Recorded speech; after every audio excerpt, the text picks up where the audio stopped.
Alright, people, we are live! Back again. And it's Beasty. That's right, I'm here. I'm back to haunt you. We have a really exciting matchup here. Loue playing his first game on stage. Wow, the world is about to see what Loue looks like. Oh, Okay, well, like, on camera. oh, on camera, right, yeah. First time, come on. So, Byzantines versus Rus on the first matchup on Lipany. I already got some inside information. So I went to the bathroom and Kiljardi was there. Ooh. And I said, Kiljardi, do you have this? And he said, I got this. I don't know why I did that accent. Yeah. No. He said he's going to do a special build. That's all I'm going to say. Ooh. Yeah, a Kiljardi special, if you will. Because he likes aggression. Let me put it this way. It's either going to go really well or we're going to be like, yeah, that makes sense. So we'll see which one it is. I mean, we've got a sneak peek there. Oh, oof, there it is. There it is. There's Loue, guys. Oh my god, guys, look. World first. World first. That's right. And there's Kiljardi. Look at him. It's not a world first. He's our resident grandpa here. All right, anyways, first game, Loue MT on the Byzantines, Kiljardi on the Rus, starting with the 2-scout opener. So, do you think there's ever a point where you go 3-scout opener as Rus? I go 3 scouts every game. You do? Yeah, I like it. Sometimes you find like an extra sheep or two. I guess it also depends where the scouts go, but I like to go for it, and you're going to build it anyway. You know, and it doesn't delay the age up that much because you just have so many workers and food, so I think it's all right. All right. I mean, you usually end up having like 13, 14 on food, right? So then at that point, you're kind of just like... But if you can get 2 extra sheep, that's 400 food, so... It is, right? It's quite good. And as well, right, we have seen Cat do it a lot. I've seen him do it a lot, not on stage though. He has been like pushing the deer, like the closest deer pack, while he's getting pro scouts. Yeah, so that's another reason why I like 3 scouts. You can push with 2, but you know, the more you have, the easier it is. So, and then while you're aging up, you can build another 1 or 2, so you're pushing with like 4 or 5 scouts. So I think it's in general really good. And there it is, 3 something scouts. I don't know how many that is. Tell me. I mean, I would say it's 210 food, but it's less now. Right. So anyway, let's see how many sheep we got. He's got about, what is that, 6? Yep, 6 sheep going back. He might find a couple of more, but it's normal to lose sheep wars against Rus. Yeah. And as Byzantines, you know, good thing is you don't need as many, right? So it's not a disaster if you're like French or something. And I'm excited for Kiljardi special here. Yeah, I'm excited for what it is. I mean, so far it seems to just be normal pro scout. We'll have to see how it goes. I mean, nothing special. I mean, the only thing I can think of is like Loue has a really good spawn with his berries and like the gold in the back. Yeah. So we'll have to see how it goes. Yeah, I mean, it depends how Loue decides to play this one. Loue is a bit wild, like he can go for like Keshik or something. Actually, the last time I played Loue, but I was playing French, I think, he played Keshik Limitane, and I was like, what is going on here? So he can be spicy with Byzantine. Like, I wouldn't exclude longbows or javelins or Keshiks from him. It kind of depends what he likes to go for. The rest of the bears are kind of to the side, so he doesn't have any super forward, so I think he's probably going to be happy with that one. Yeah, I think so too. I mean, the spawn is very similar to what you had against them in that game, though. In terms of like actual like spawn location, just like flip like 2 wood forward and then like berries and berries and gold in the back, right? Scripted. So, kinda. I mean, we have script writers here, right? Right. It's worth noting that. What their job is, I won't say. They don't get paid. None of us get paid. Except the players, actually. Right. Makes sense. So, we see 5 on the age up, so it will be pro scout. We see 4th scout coming out. So he will be doing that. Let's see if he's gonna do the deer pushing. You know, sometimes I see players pushing a deer and they mess it up, and then it's like they're pushing 4, but there's 3 behind. Yeah. So it's like, do I keep going or do I just give up? We see Loue there aging up finally. And so far, it looks like Loue will be going for probably just Limitane, which mercenaries we'll see, and maybe try to deny the pro scouting. And yeah, Barracks is already done, so he's cooking. Yeah, I mean, this is one of the things, though, it's like, which always just feels so pointless to me when you're like okay, let me just let me just torch a building I can reach. And it's like, okay, but what are you actually getting out of it? It's actually really good. You think? Because Oh, when you want force to drop force up. drop, you start Yeah, repairing. of course. And so if you do force drop, obviously you're not going to repair all the way, but then you have to click back on gold. And it's kind of annoying. And you might use the wood. Sometimes you're right. Sometimes you need the wood and it wastes wood or something. Went down by 1 there. Right. So it's kind of annoying, but you got nothing better to do, so you might as well. Although pushing deer is a pretty good thing to do, so he doesn't decide to do that. One of his deer packs, by the way, is in the corner, so that's pretty far away. And there's kind of only one entry point if it's in the corner, right? So it's going to be easy to put a limit on A or 2 and just deny those. But is that a Kiljardi special or a Wham special? Which one is that? The walls? Nah, that's just he's just being careful a little bit. No, Wham would have had a full wall already. Oh yeah, true. It would have Yeah. So, he would have walled into there at this point. Okay, he half full. Okay. But yeah, so we'll see double products coming, and that's kind of telling you a little bit what he's gonna go for. And we do see javelin throwers coming out, so pretty standard from Loue. And there's the Loue walls. Those are Loue walls. Those actually. are Loue walls. Yeah. Yeah, because he actually has a turn in them, right? Right. He walls in his food, he's cooking, but Loue loves his walls, you can't blame him.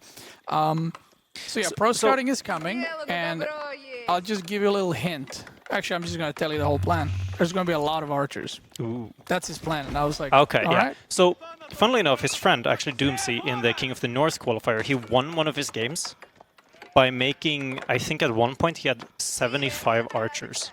Well, just as Feudal? Rus. Yeah, in Feudal as Rus. Well, That's if you upgrade them, that's really great. And Kiljardi actually opting to yoink the 2 deer from across the map first, and he gets spotted immediately. So this is great if it works out and you don't get spotted, but if you get spotted, it's like, well, I could have pro scouted my side and already got to like 4 deer for this time. So good reaction from Loue. Javelin throwers are coming out, and the only thing I'm curious is if Loue will fully commit to Feudal and denying pro scouts, or sometimes people go like, you know what, I'll make like 10 javelin throwers, 10 limit and then just age up after that and continue the play. He sees the archer now, so he knows at least there's archer range. So I have a follow-up question here though, and this is looking further into the game, potentially if we get there. Javelins or longbows versus horse archers? I mean, javelin throwers are just better if microed well, and also you get camels, which is really, really big. But javelin thrower micro is pretty hard, so sometimes it's better to have longbows because they're easier to use, even at the top level. I mean, the amount of microing you need to do, and then every time you move back to javelin throwers, all the shift queuing you've done, you have to reset all of that. So yeah, and the problem as well is they're fast, and so they start kiting, and now your jabs start running, your and now jabs you're are running. So it's like if you move them, you're canceling all the stuff you've done. And we see Loue is not opting to fight at all. He's actually saying, you know what, I denied a couple of deer. I'm just gonna go fast age up, and Kiljardi is doing the Kiljardi special, and he's like, you know what, I'm gonna make a lot of archers, but he doesn't know that his opponent is not interested in that. I'm glad he's not a chef, because his special sucks. Yeah, I mean, no one's eating it. Loue at least is not. He's not interested at all. He's actually just passing. He ordered a cup of tea, and he's just gonna move on from there. So Kiljardi kind of, see, this is one of those where when you're cooking, but you just like, you overcook, and then the stuff starts burning down. So Kiljardi thought that Loue is going to commit to full Feudal, so he went like 3-4 archer ranges because it's unexpected, and Loue actually just aged up. So now this play is not looking good. I mean, it is a great thing that you can do, right, though, because like your macro now is very heavily set up on the wood, right? You have like this split, right? You have more villagers on wood, and you get a lot of extra, right? But you don't really need to change your macro that much as Rus. Because you can be like, oh, I'm floating. Okay, cool. Let me just sell it.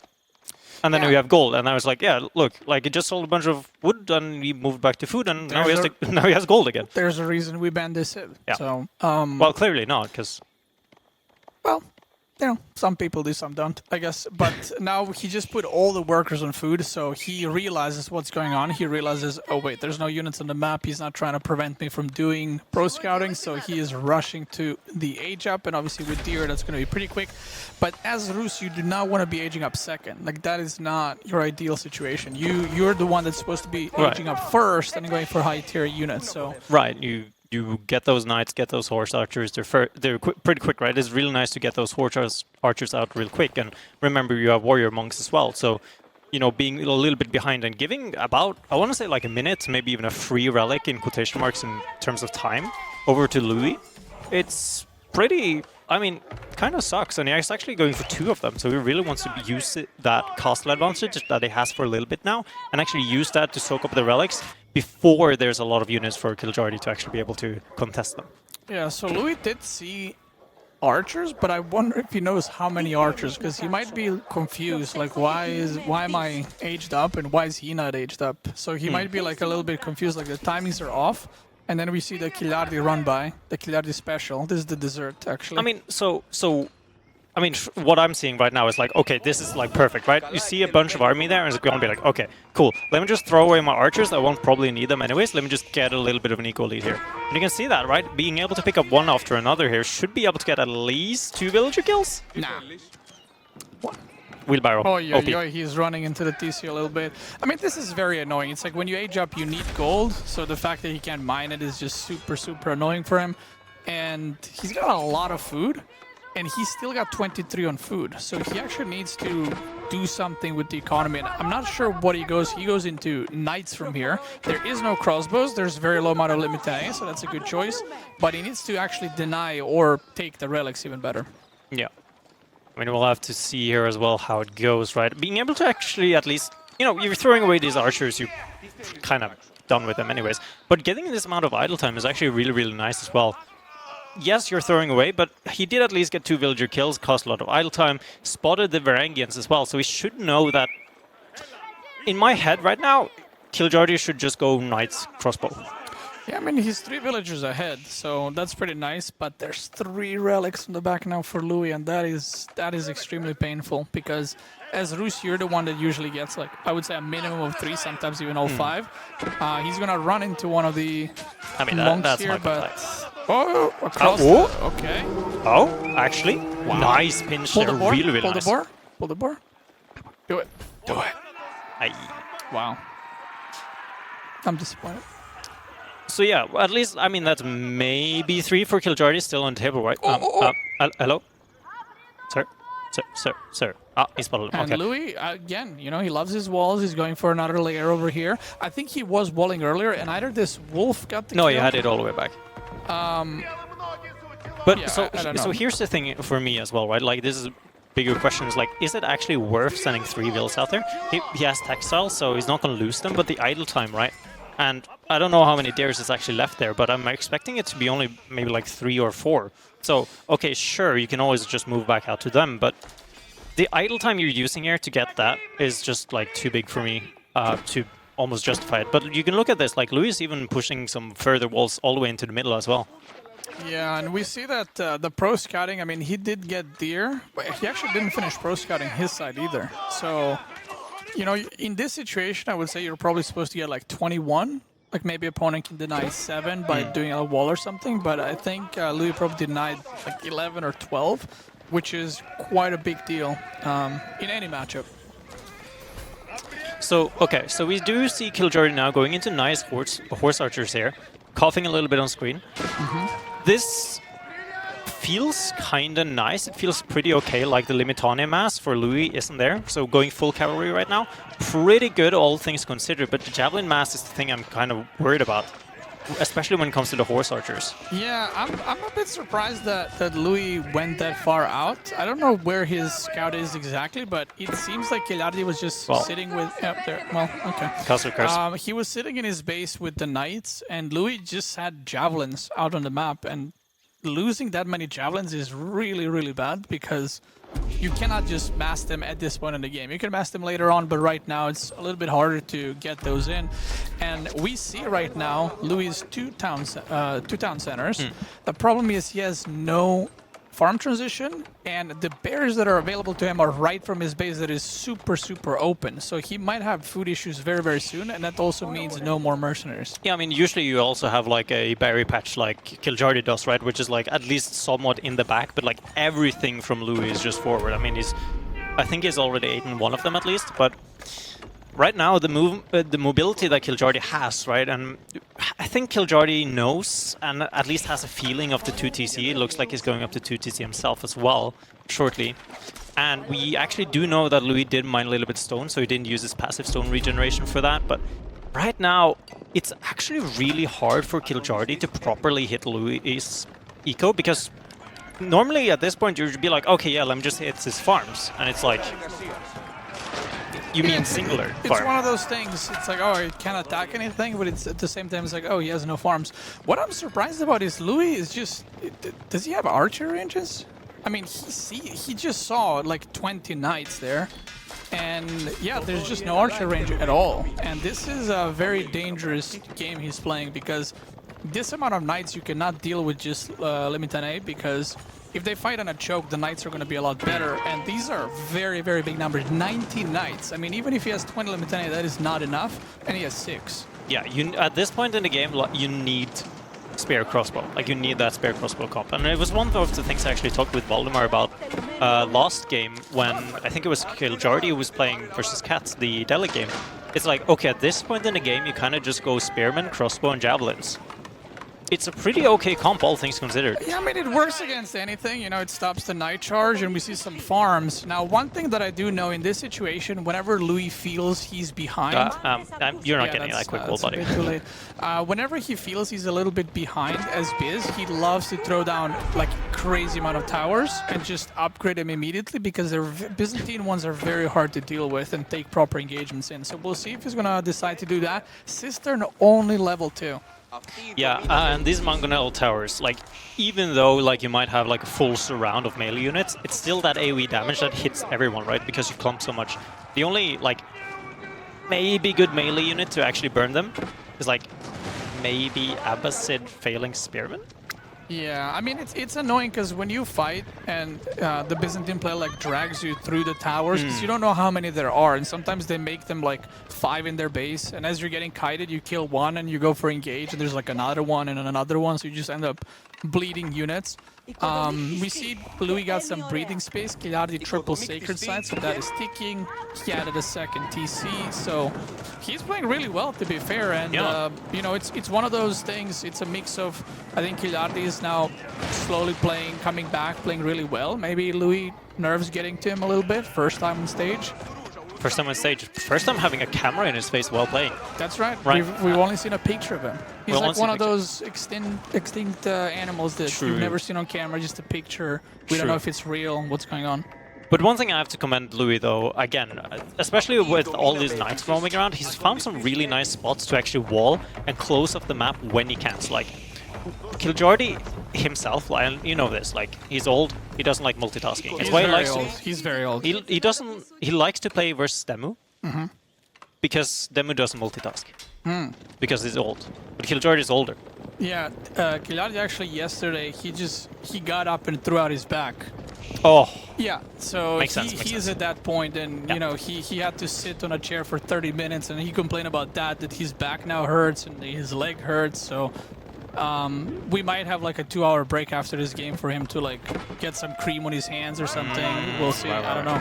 And that's insane. That's a really good scout, though. That one camel is, well, his purpose was served, and some more. I mean, that's insane. Yeah. Like, okay, a little bit forward in front of his base, sure, but that's just, don't do this at home. Even if it works, don't do it. I mean, no, you should do it at home, because that's where... Right, literally do it at home, but don't do this, what he's doing at home, because that is just crazy. That is such an unnecessary risk, I feel like, that might backfire super, super bad on him right now. Sure, it's only 8 villagers against a full mass here. I mean, the javelin numbers are unprotected here, should be able to get a good charge in here as well. And there's a round here, he could have stuck that one out a little bit, but he needs to cancel, and that is so much time and resources. He's gonna move it further back, and how far back is the question. He's doing it at home. Wow. I mean, who could have seen that one coming?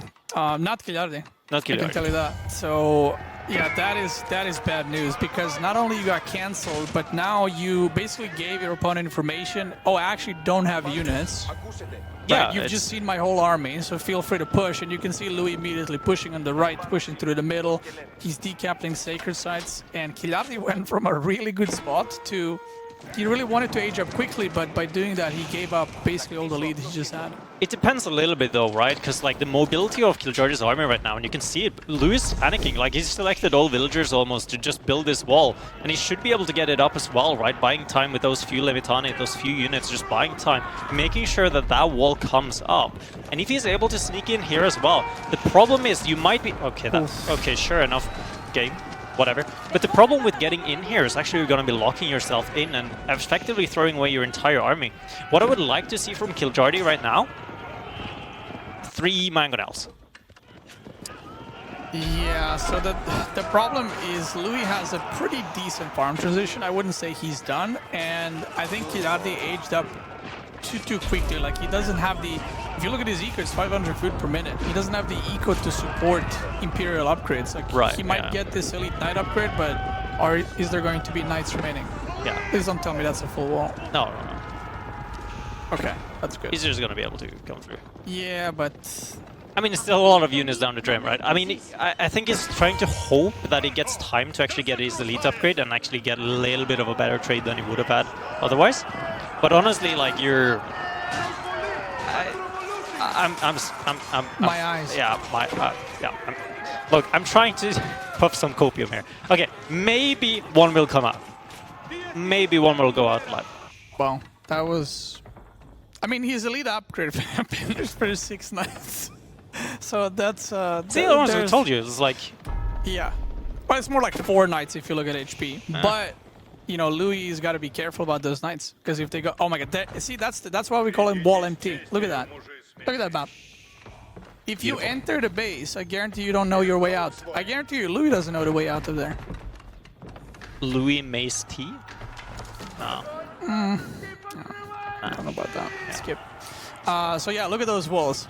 There's, from his base, on the right side, there's 3 layers. On the middle, there's only 1. He's got to reinforce that a little bit. On the left side, there's too many layers. It's like one of those cakes that, I mean, you know what I mean? That's going to be cancelled. Okay, Bart, do me a favor, click on one of Louis' villagers. Just click on a villager. It's 95, 96. 96, and counting. And counting. And then click on one of Kiljardi's villagers. Swap perspective and then click on one of his villagers. Swap perspective as well. He's got 16 gates. That is... Meanwhile, Kiljardi doesn't have 16 walls. Think about that. I'm starting to think maybe the way to play against Louis is just cut him off the wood so he can make walls. That's not a bad idea, actually. That's something I gotta try. So I am still not sure. For an engineering company or the other landmark? For an engineering, for sure. I think actually the reason for that is the French cannons are too OP. Right. And they're in my opinion, they're the best bombard by far. And they can actually kill mangonels and buildings extremely quickly. So I personally think that's like... Is this going to go up? This is not going to go up. There's no way this goes up. I mean, it's tapping at it. 2 bills. Oh my god, cancel it quickly.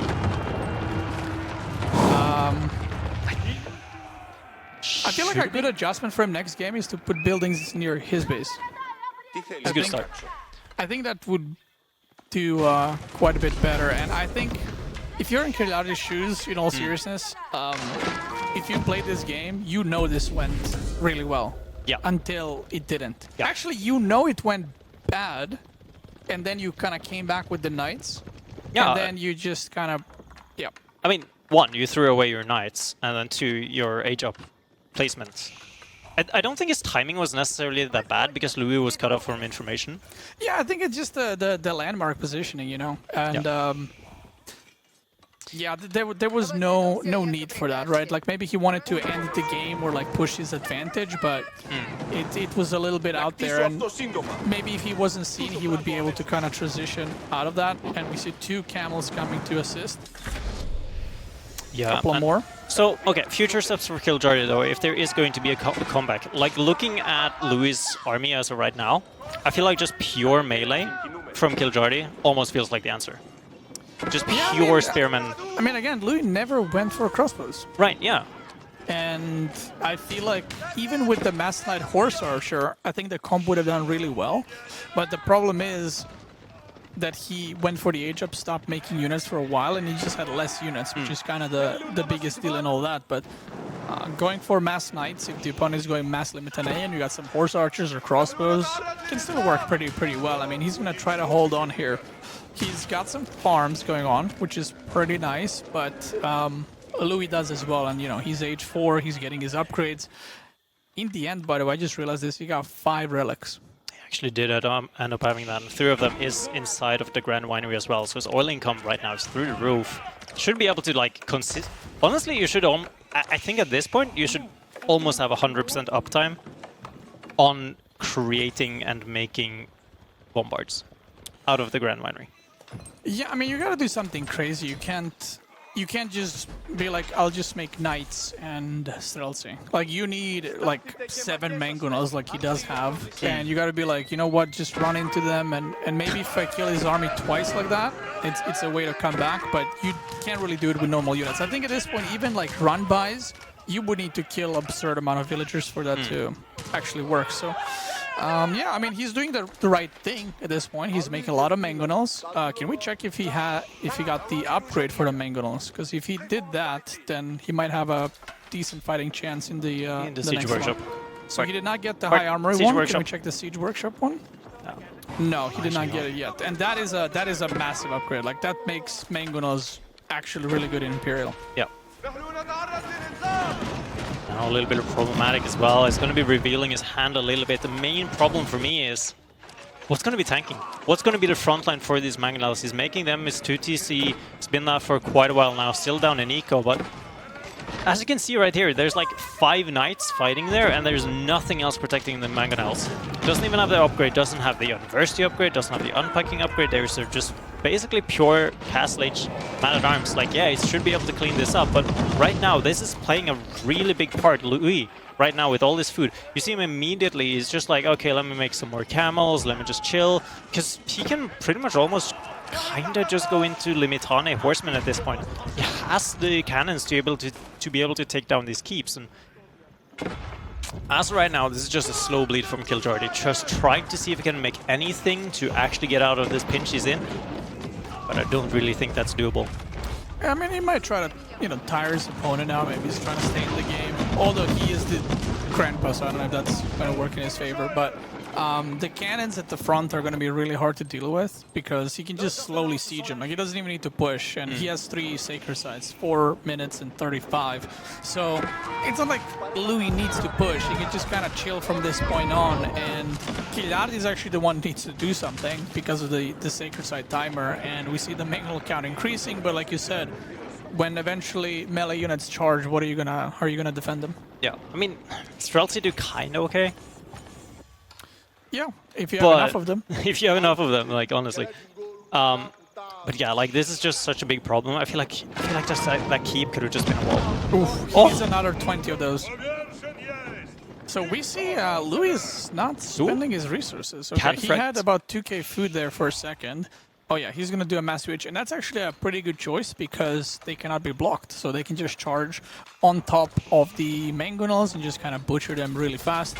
We see another layer of walls and another layer of walls on the right side, and there's there's more walls there, and there's more walls on the bottom side. I'm kind of hoping for walls above that wall because that you can see on the minimap that part is not walls. Yeah, so. that's there's another wall. Okay, yeah, and then we need one in between those. Oh, that's a stone wall. Okay, we're transitioning. Ooh. And then we need another wall right there above the top sacred side to just kind of complete that. And yeah, Kiljardi has to move out, you know, and Loue knows this, so he's just waiting for him. But there's units that he does not know that they're waiting. Yeah. And this is where that spearman transition would have come in really, really handy, especially. Like, because that's the thing. Javelins don't do bonus damage against them. Like, yeah, they're range units, but they don't do bonus damage. And a Just for Crossbar is finally actually now coming in as well. Magodal's almost starting to become an effective sieging tool here as well, but Bombard Towers, just everything. Like, the multitasking of Loue right now is just putting such a stranglehold on Kiljardi. This is more control groups than I think Kiljardi knows exists. Potentially, yeah. I mean, he's going to push through the middle, and I'm not sure if Loue is giving up on this. He is doing a lot of eco damage behind it. 55 villagers killed, and Kiljardi still doesn't know, by the way. He is pushing through. Loue is cooking his villagers in the back, left side, right side, and he's just kind of waiting for him. If you look at that unit count, that is a lot of units he definitely does not want to be facing right now. I mean, so, follow-up question though, is actually going for Sacred Sites like the win condition Loue should go for right now? Or is it just like, okay, whatever? So it is, but because he's killing villagers, he gives up on it. So he realizes, I actually don't need Sacred Sites anymore. I have just massive eco leads, so I can transition to having a different type of win condition. But that is a lot of mangoes right there. It is based on the assumption that Kiljardi is actually decapping a Sacred Site though. Right. That's also true. And the Cataphracts, I'm assuming they're about to flank from somewhere. They're still hiding. They're shy a little bit. And there we go. It's a distraction. Yeah, I mean, villagers just joining the party a little bit for fun. Torches out. It's their lighting dance thingy, whatever they're doing. Cataphracts on the backside right now. Just elite upgrade, just mowing down the entirety of the army of Kiljardi. And that is 1-0 for Loue. Wow. That was a very back and forth. Like, again, I feel like both players could have won. It was very good for Loue, then it was very good for Kiljardi, and then it was very good for Loue, and he kind of carried it home. I mean, it was ping pong, but it was like you serve and then you respond and then you like the other person just smashes. But this time the smash actually hit the ping pong table. Right, so are you saying that Loue let Kiljardi get a little lead, like when you're playing with a... I mean, so the thing is, like, you shouldn't always just go for the point on the serve, right? Mm-hmm.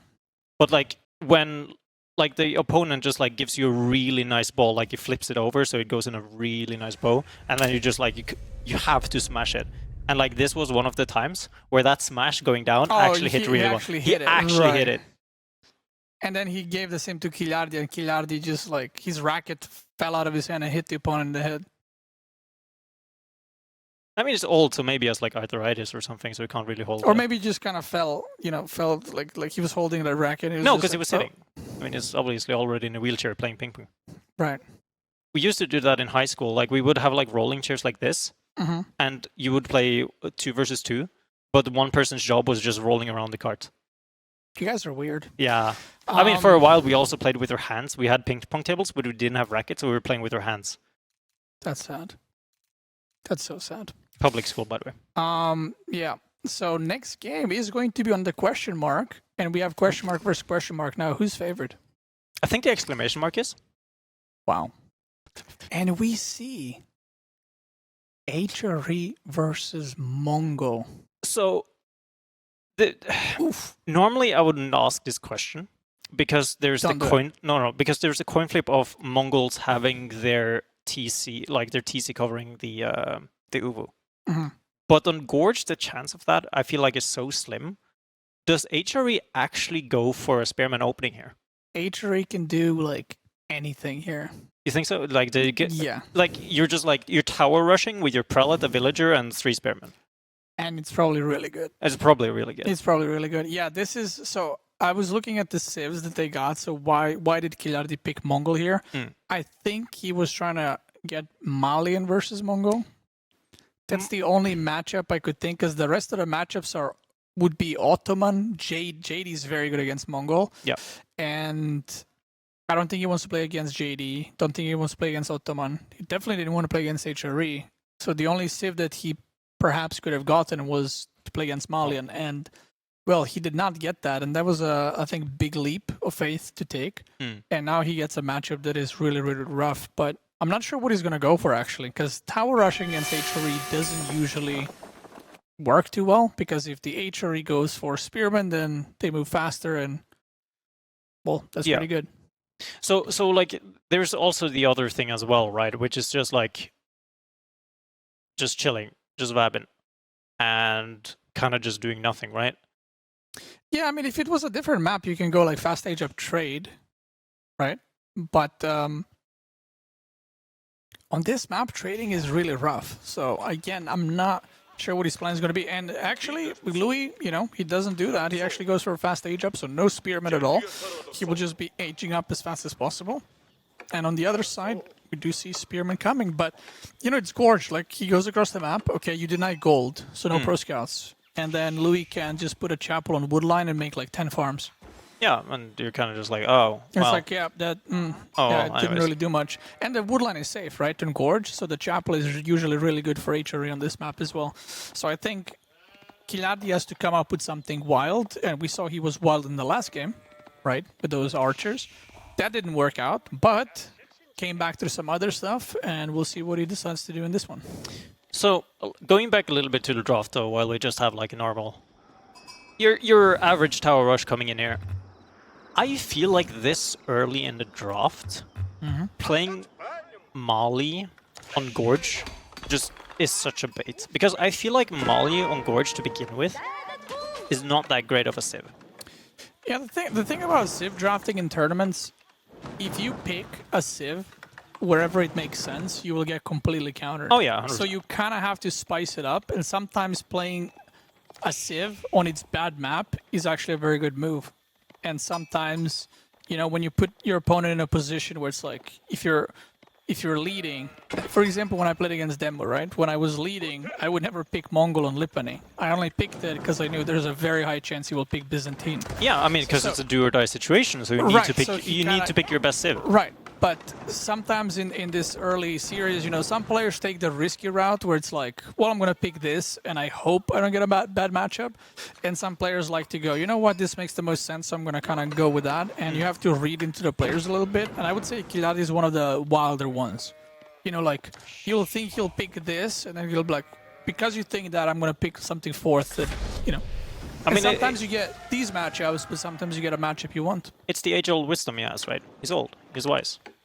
Right. Well, he's old. Maybe too wise. The sheep are on the wrong side. The chapel is not buffing them right now. Archer range is coming up.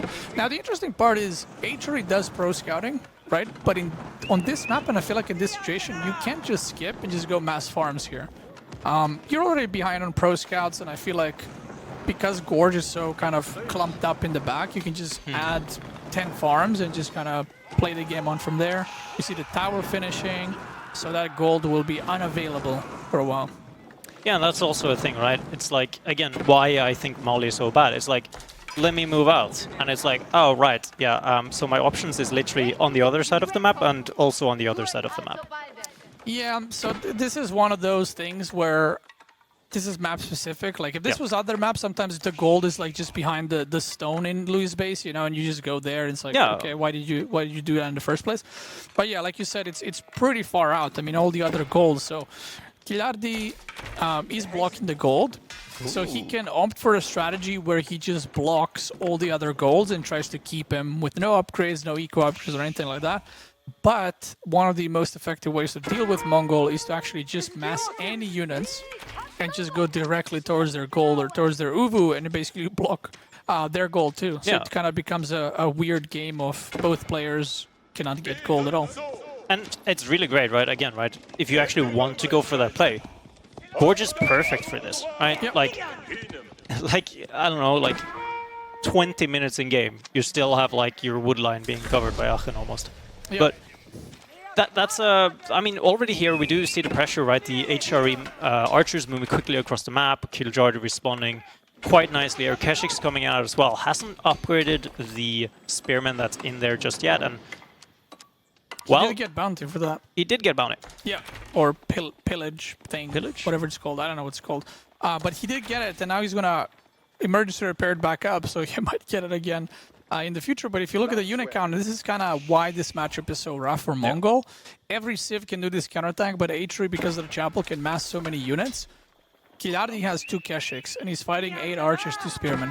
Yeah. And he is already blocked from the gold, so further Keshik production, he can actually make another one. And after that, he's kind of cooked for those. So as long as Loue pushes, he can actually just camp in front of his base and wait for Kiljardi to run out of food. I mean, unironically, right now you just do a tower rush. Like, you just pull one villager and build a tower. Yeah, you can. Like, And this is why sometimes this can turn into like weird games. And we talked about how the goals are so far.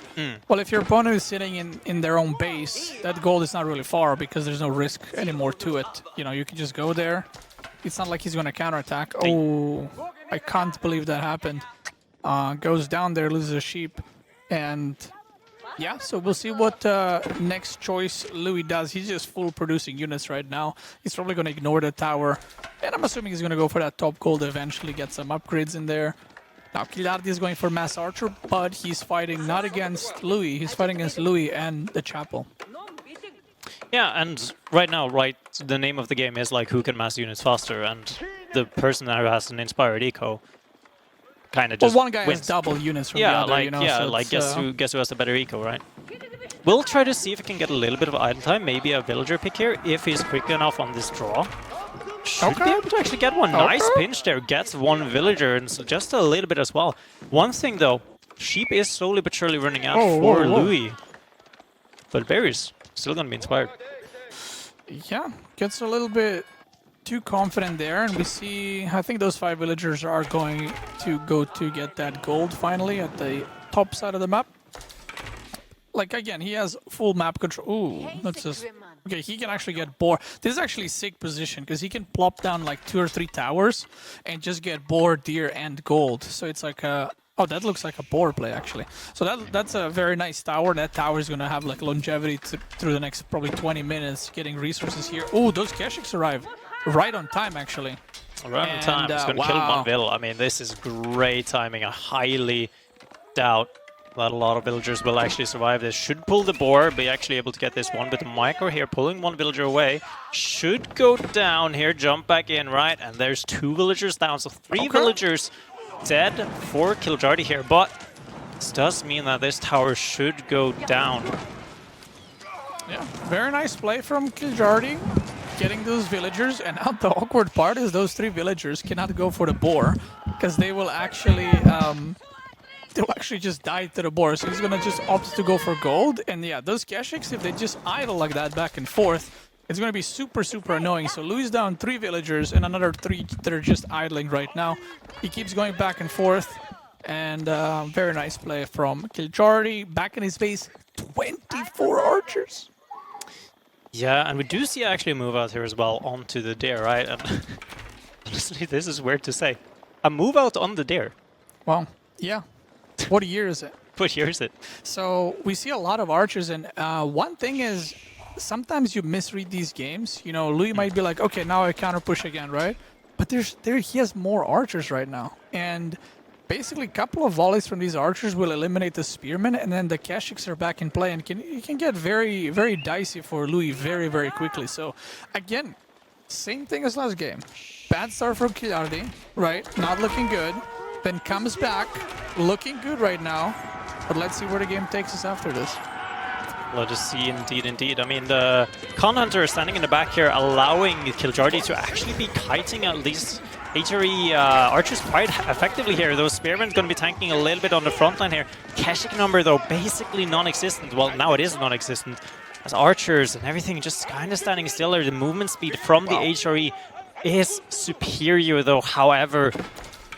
And now Loue started that little farm transition a little bit as well. Barry started to be worked on as well now, and Kiljardi should be able to get a little bit of gold here, and so is Loue, so that means some upgrades.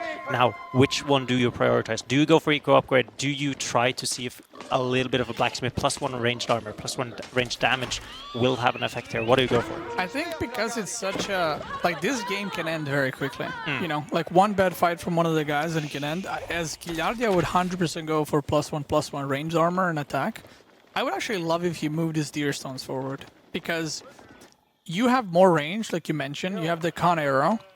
Your opponent has movement speed. So if you bring the deer stones forward, your opponent actually loses that advantage, so you just have more range. And it's actually, you might think it's like a small range advantage. I think it's 0.5 in Feudal Age.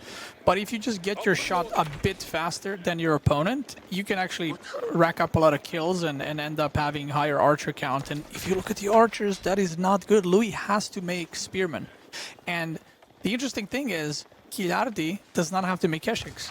And you can see that Loue is kind of baiting himself into making wrong units because of it. Yeah. That's 2 villagers, like, guaranteed to go down. But this is the point as well, right? Like, if you actually had a little bit of scouting information, you would actually be like, okay, let me go for man-at-arms. Yeah. So 45 archers now. This might be 100. This might be 100 archer game. Still no military upgrades. He did get the survival techniques for the deer that he's going for. And as Kiljardi right now, you have full map control. So you can also grab the boar, you can grab the other deer pack. Now the wood line is no longer a gorge wood line. This is a very far wood line, and he can actually cause an idle time there. And if he causes idle time on the wood line, then Loue will not be able to make archers. I mean, this is what Kiljardi wanted to do last game as well.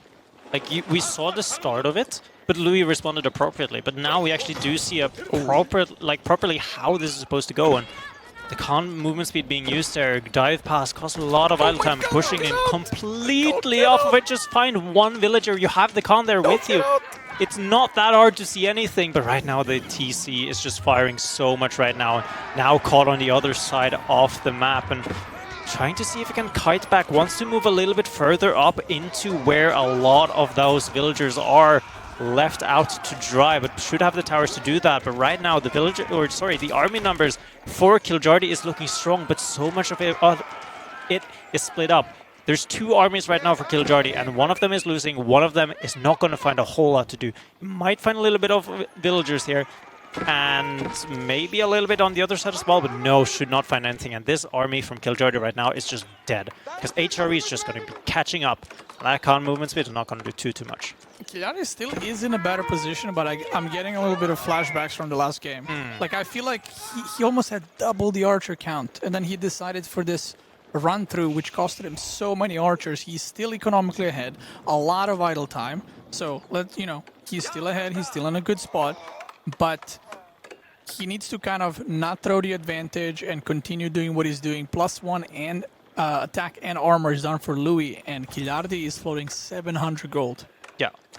And at this point, right, it's like, okay, I feel like Loue should just be adding at least, like, you'd be like, okay, I have food, I have a little bit of wood, or gold, and just make like 3-4 man-at-arms, right? It makes the micro so much harder. It makes these run-bys a lot more micro-intensive for Kiljardi, and that's a problem for him. Yeah, for sure. And you can see the income for both players. Louis, 19 food per minute. I guess the idle time did really do him bad. Okay, he's producing villagers. I was going to say, I wonder if he's even making villagers at this point. Yeah. He was, +1 is coming, so that's very good.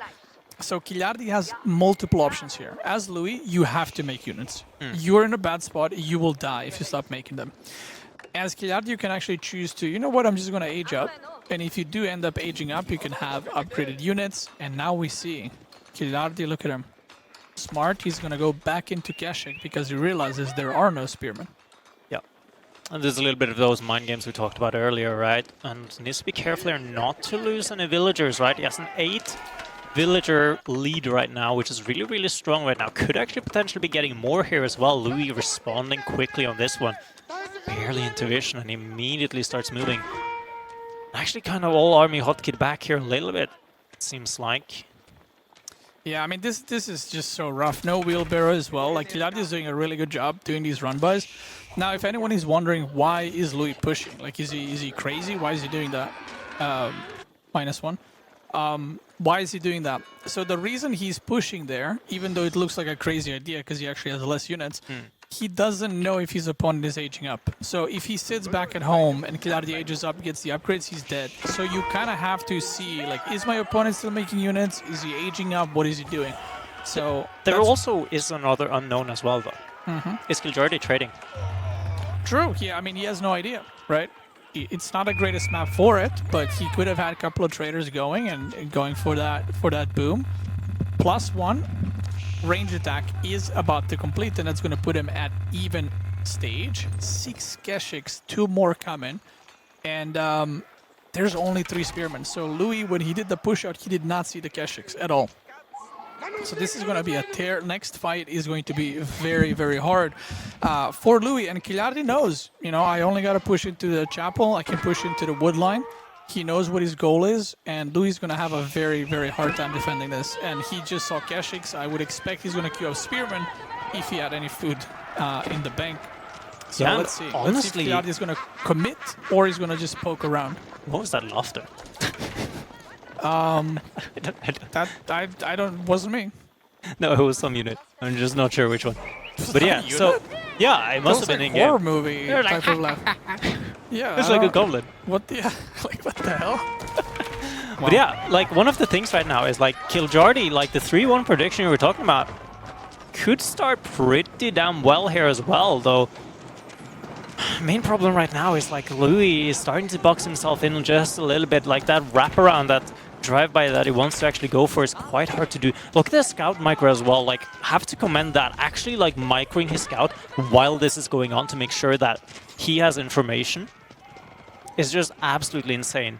And you can see now Loue is starting to make a little bit of a little bit of spares again now that he actually seen this entire caching mass. The problem is getting into this clumpy situation, these choke points. These archers from Kiljardi and Loue will have a really big fight.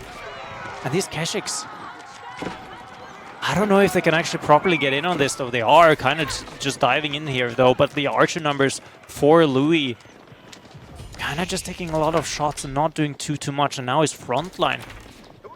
If he only had proper eco upgrades, I feel like Kiljardi at this point in the game would be doing pretty well. We can see that Loue has 1,000 resources per minute. Kiljardi has 1.1k food per minute, so that is usually a pretty good tell that it's not going well. And Loue is still not making spearmen, by the way. Now the reason he's not making spearmen is because he has no food. So the best thing you can actually make now is archers. And yeah, Kiljardi is actually going to go for an age up, which is a very good move. You know you're ahead, just upgrade your units, and you can pretty much end the game from that point on. He's going to go for Kurultai, so he's not interested in playing the longer game. He just wants to end it right here, right now. And it's actually a little bit strange to me, like, that Louis' eco is, like, his food income is so, pardon my French here, but so shit. Because, look at, like, we talked about this, the 20-minute corner that he would have. Like, he's barely touched those there, I feel like. He's finally started to move out on them, so he has a little bit of unit. He has a little bit of food coming in, so should have some units being made here as well. Needs to be careful not to throw away these Keshiks, though, because if you do that, you won't have that many to upgrade. And, yeah. There's no reason for him to fight, you know, like you're aging up, just run away.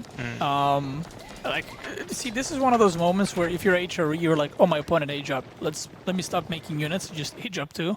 Yep. But he is so far from age up that even if like next 3 minutes he can't age up, probably because he lacks gold severely. He has only 2 on gold, and we see the upgrades coming, the archer upgrade, the Keshik upgrade. Not enough gold for.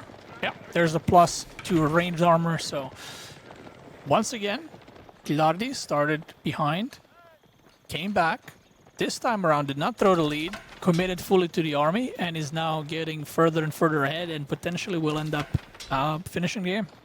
Yeah, I'll have to see as well. Kurultai coming in, movement speed is almost through as well, though, because I mean, right now he's just moving. Like the Kurultai is moving the same speed Kiljardi does RL. Right. I mean, to be fair, you know, it's great to see elderly people still do well in esports. Are you talking about yourself here? No.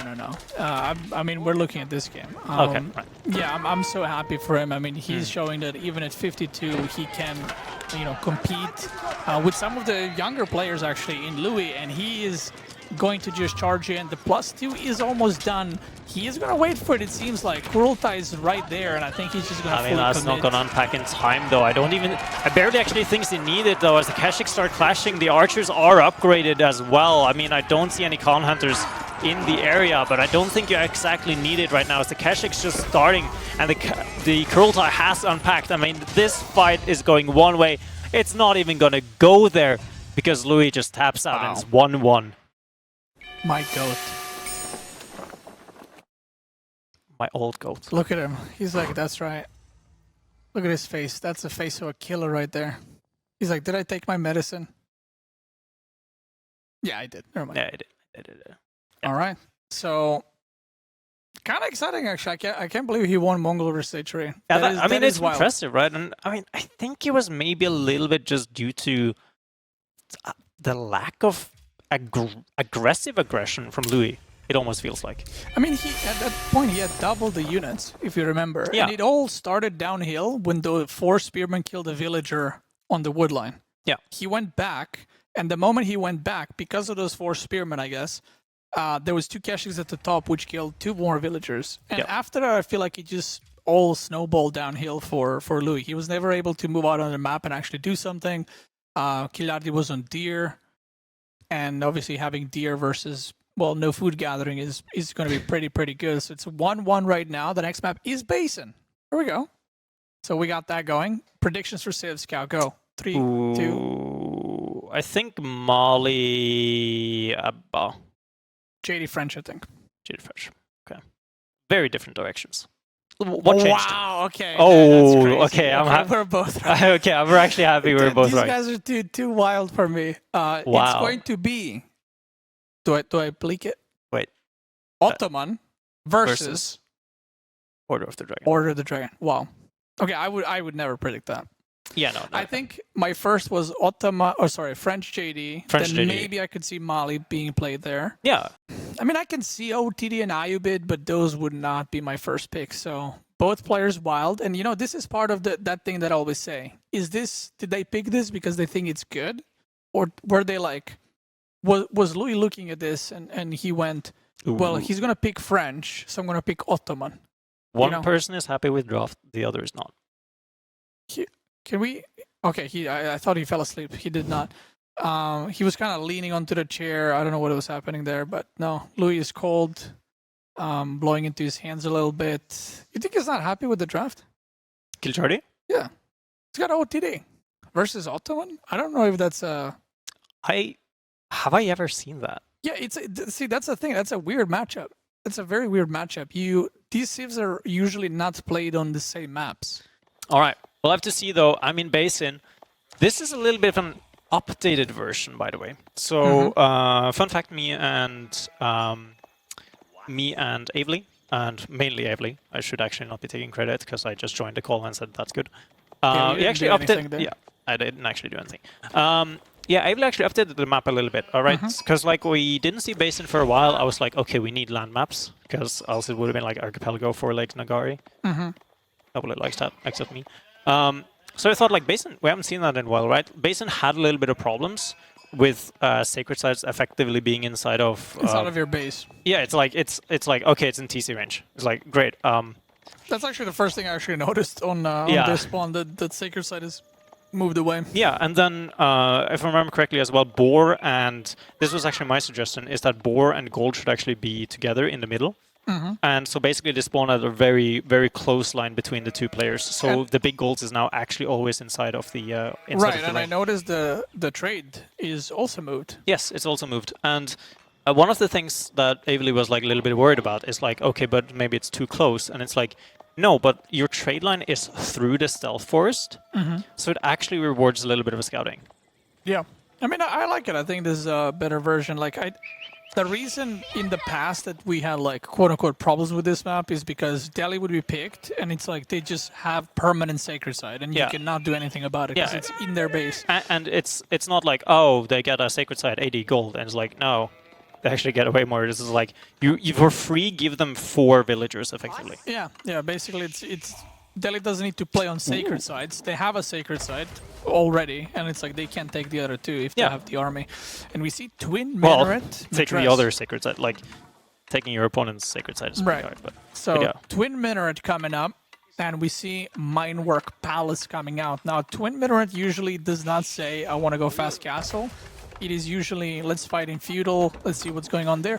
4 on gold. And that makes me believe this will be Otto Chad professional scouts. Yeah, because that's actually a thing that I literally just remembered. The Twin Minaret Madrasa is actually just a mill. So you actually do not need to build a mill. Yeah, you got some value there. You know, it's not bad. And Loue, by the way, so he's one of the few players that plays Ottoman a lot. So well, and Tan. Yeah, one of the few. Like B plays it. I think Cat plays it maybe. So not many people play it, but Loue plays it quite a bit. And this is not one of those, ooh, I'm going to pick Ottoman because I don't have a Civ. You know, he likes Ottoman, he plays Ottoman, so if anyone has a good idea of how Ottoman should be played, Loue and those other guys are probably the ones to check out on that. Meanwhile, Kiljardi, 2 on gold with mine work. This does not look like professional scouts because usually you want 3 on gold with OTD for pro scouts. Maybe it's some kind of delayed pro scouting, but I doubt. And we see the villagers are going on deer pack. So yeah, this is not pro scouting. He will. This looks like he's just going to commit to feudal. Yeah, and to be fair, like this is a thing that I often encounter, like in like low Kong 3, where it's like you have these. You have Order of the Dragon mains, and what they do is they usually just go out of, like you start the game by effectively just going out on dare. You age up with the mine work with like 1 or 2 vills, and then you kind of just like you just soak up so much food, and you can't really attack them in time because they still age up. They still have a lot of gather rate, so they get a lot of food from it, and they can kind of just like when you hit them with like even with Gazi as Delhi, you kind of just go, okay, well they still have enough food to just go castle from there because they've just gathered all the sheep. Yeah, and I think if Kiljardi saw, like you said, if he saw the deer right at the get-go, he would go in Dark Age most likely. So it's a very, very good thing to do. I mean, I'm assuming this boar, if he is going for feudal aggression, this boar is on the way to your opponent, so there's no reason not to go for that too. And we see a spearman be queued up, and from Loue we see wheelbarrow. So, you know, I did say when you go the other landmark, you usually do a fast castle rush, but Loue instead is getting wheelbarrow. And it doesn't look like he's adding any production, but he has 220 wood. It looks like a castle rush, but he does have a lot of wood that he is not spending on anything. And we forgot to mention, no military schools. No military schools, yeah. Usually, I mean, at this point, like, the... Oh. Cancels the wheelbarrow. Oh. He sees what he sees, and he says, I'm going to cancel wheelbarrow and just rush castle, I guess, but he is facing aggression. He is facing aggression, so I do wonder if the thought... I mean, he did just drop a production building. One of the nice things about Ottoman, though, is like their tech switching is really easy to do.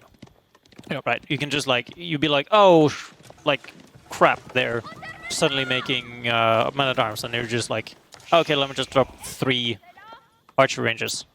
Yeah, because I got one of them for free. They're cheaper and they produce faster, right? So suddenly you're just sprinting, and yeah, Loue is just aging. I mean, this is a bit of a weird one.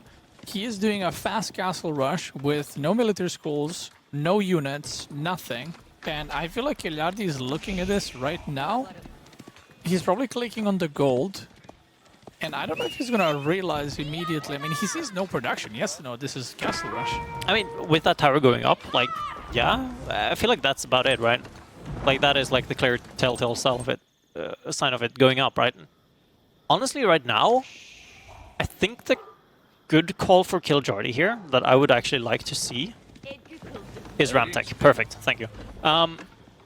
He just needs to do something, right? And if you're like, I don't want to say if you're smart enough, but if you're aware enough, you actually know the timing as to when the siege is coming out. Cal, I'm going to ask you something. Yep. Did he just run out of sheep? Oh. Loue has like 6 or 7 on...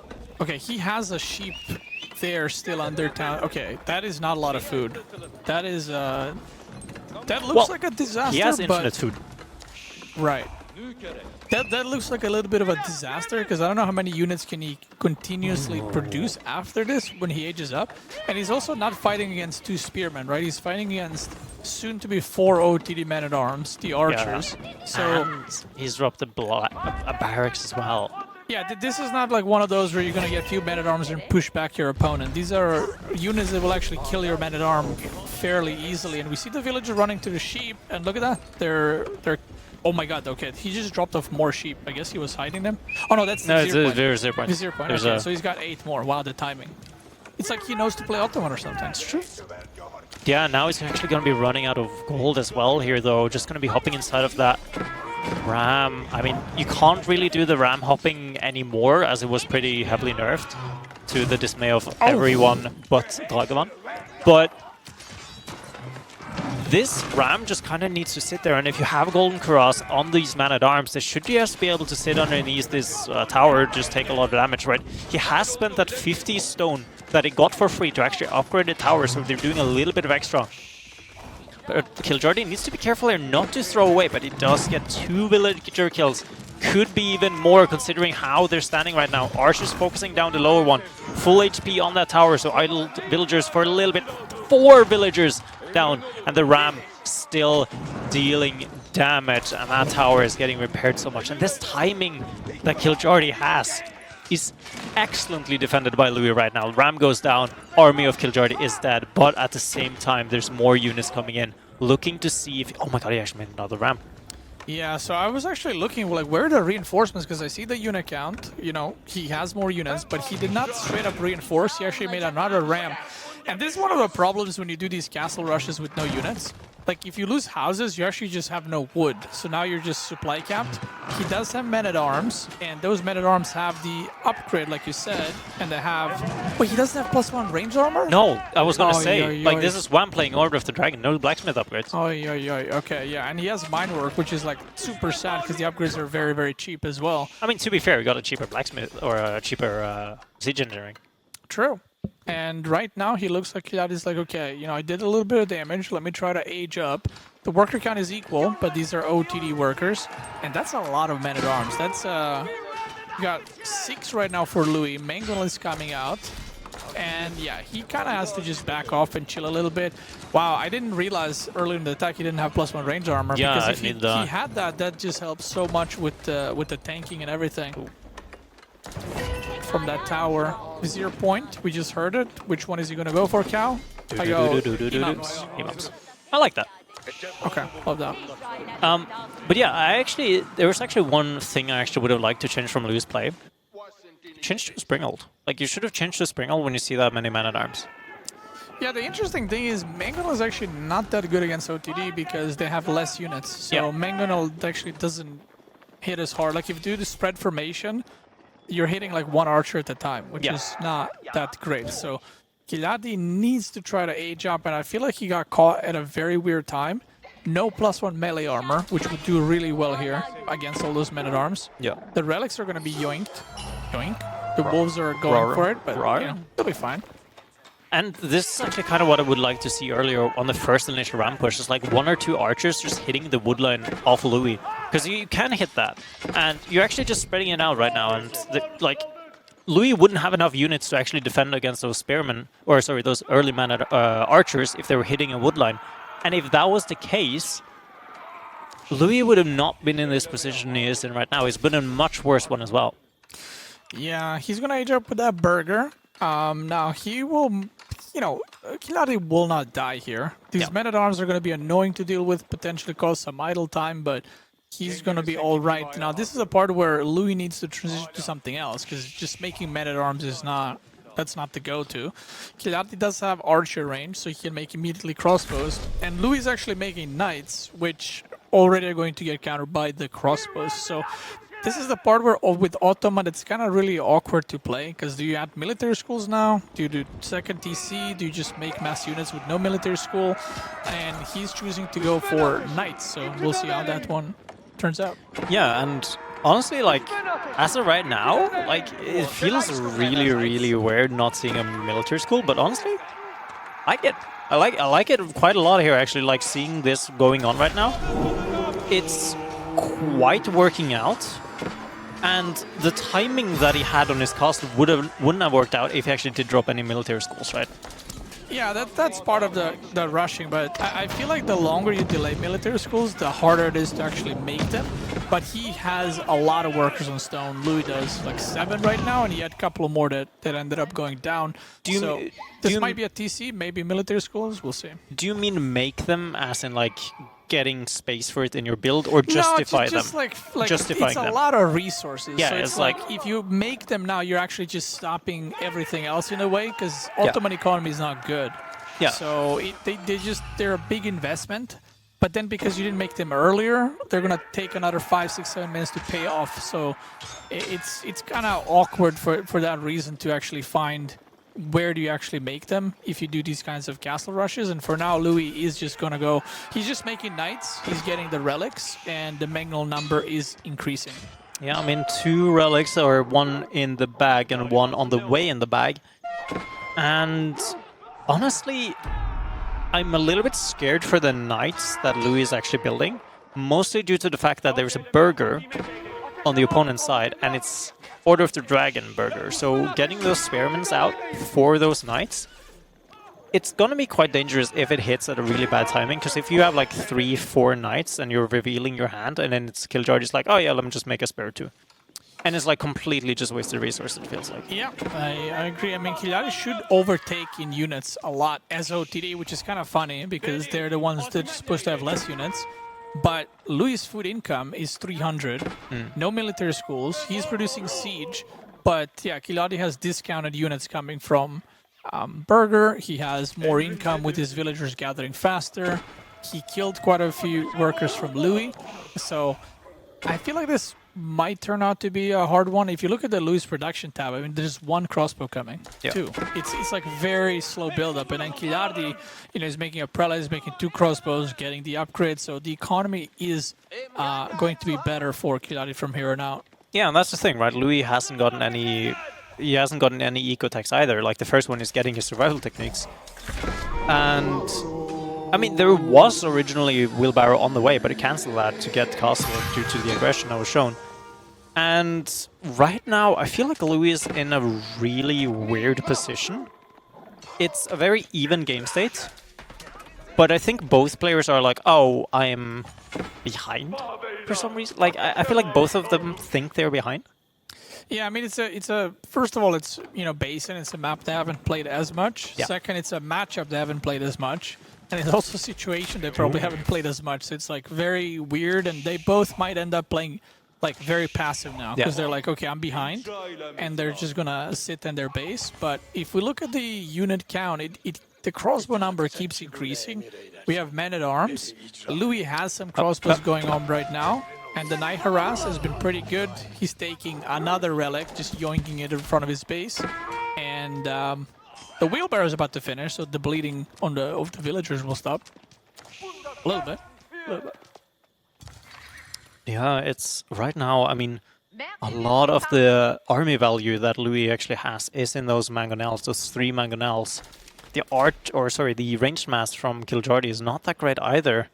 Mainly due to the fact that it's order, but considering he's still making a lot of crossbows.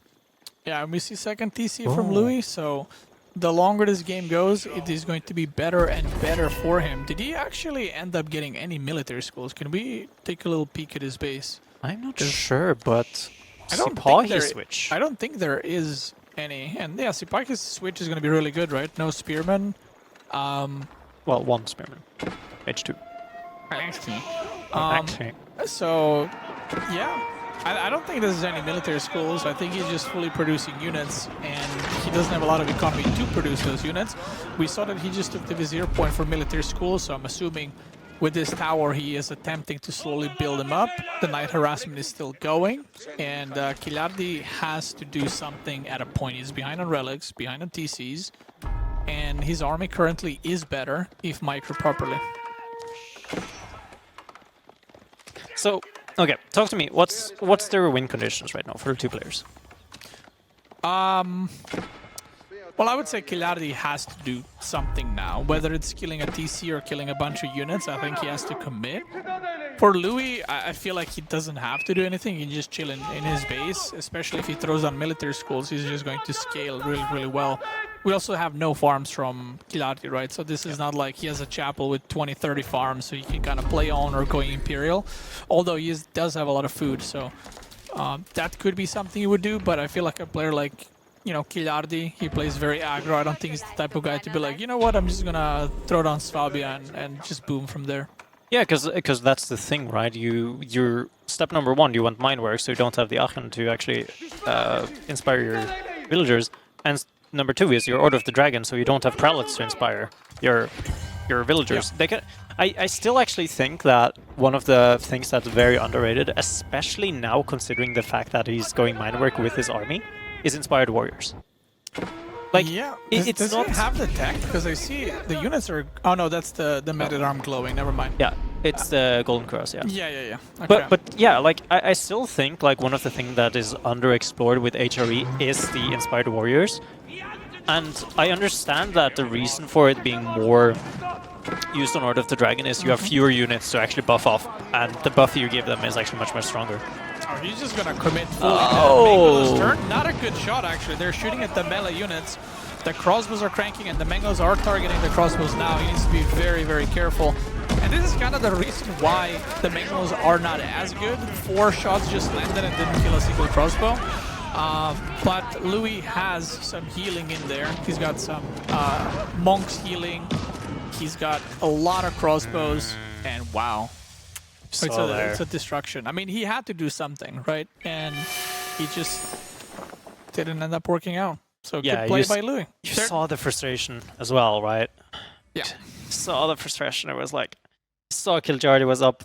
Like, it was the annoyed face. It was a really annoyed face. I generally feel like if he got +1 and he actually just kept rallying onto a tower, he used his landmark. Yeah.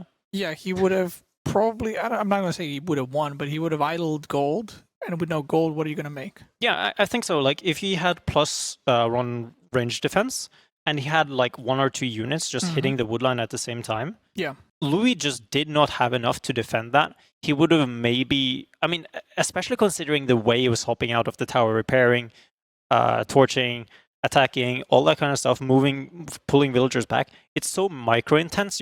I don't think Loue has the awareness or like the APM. I actually do think, but I don't actually think he would actually have the awareness to actually pull back.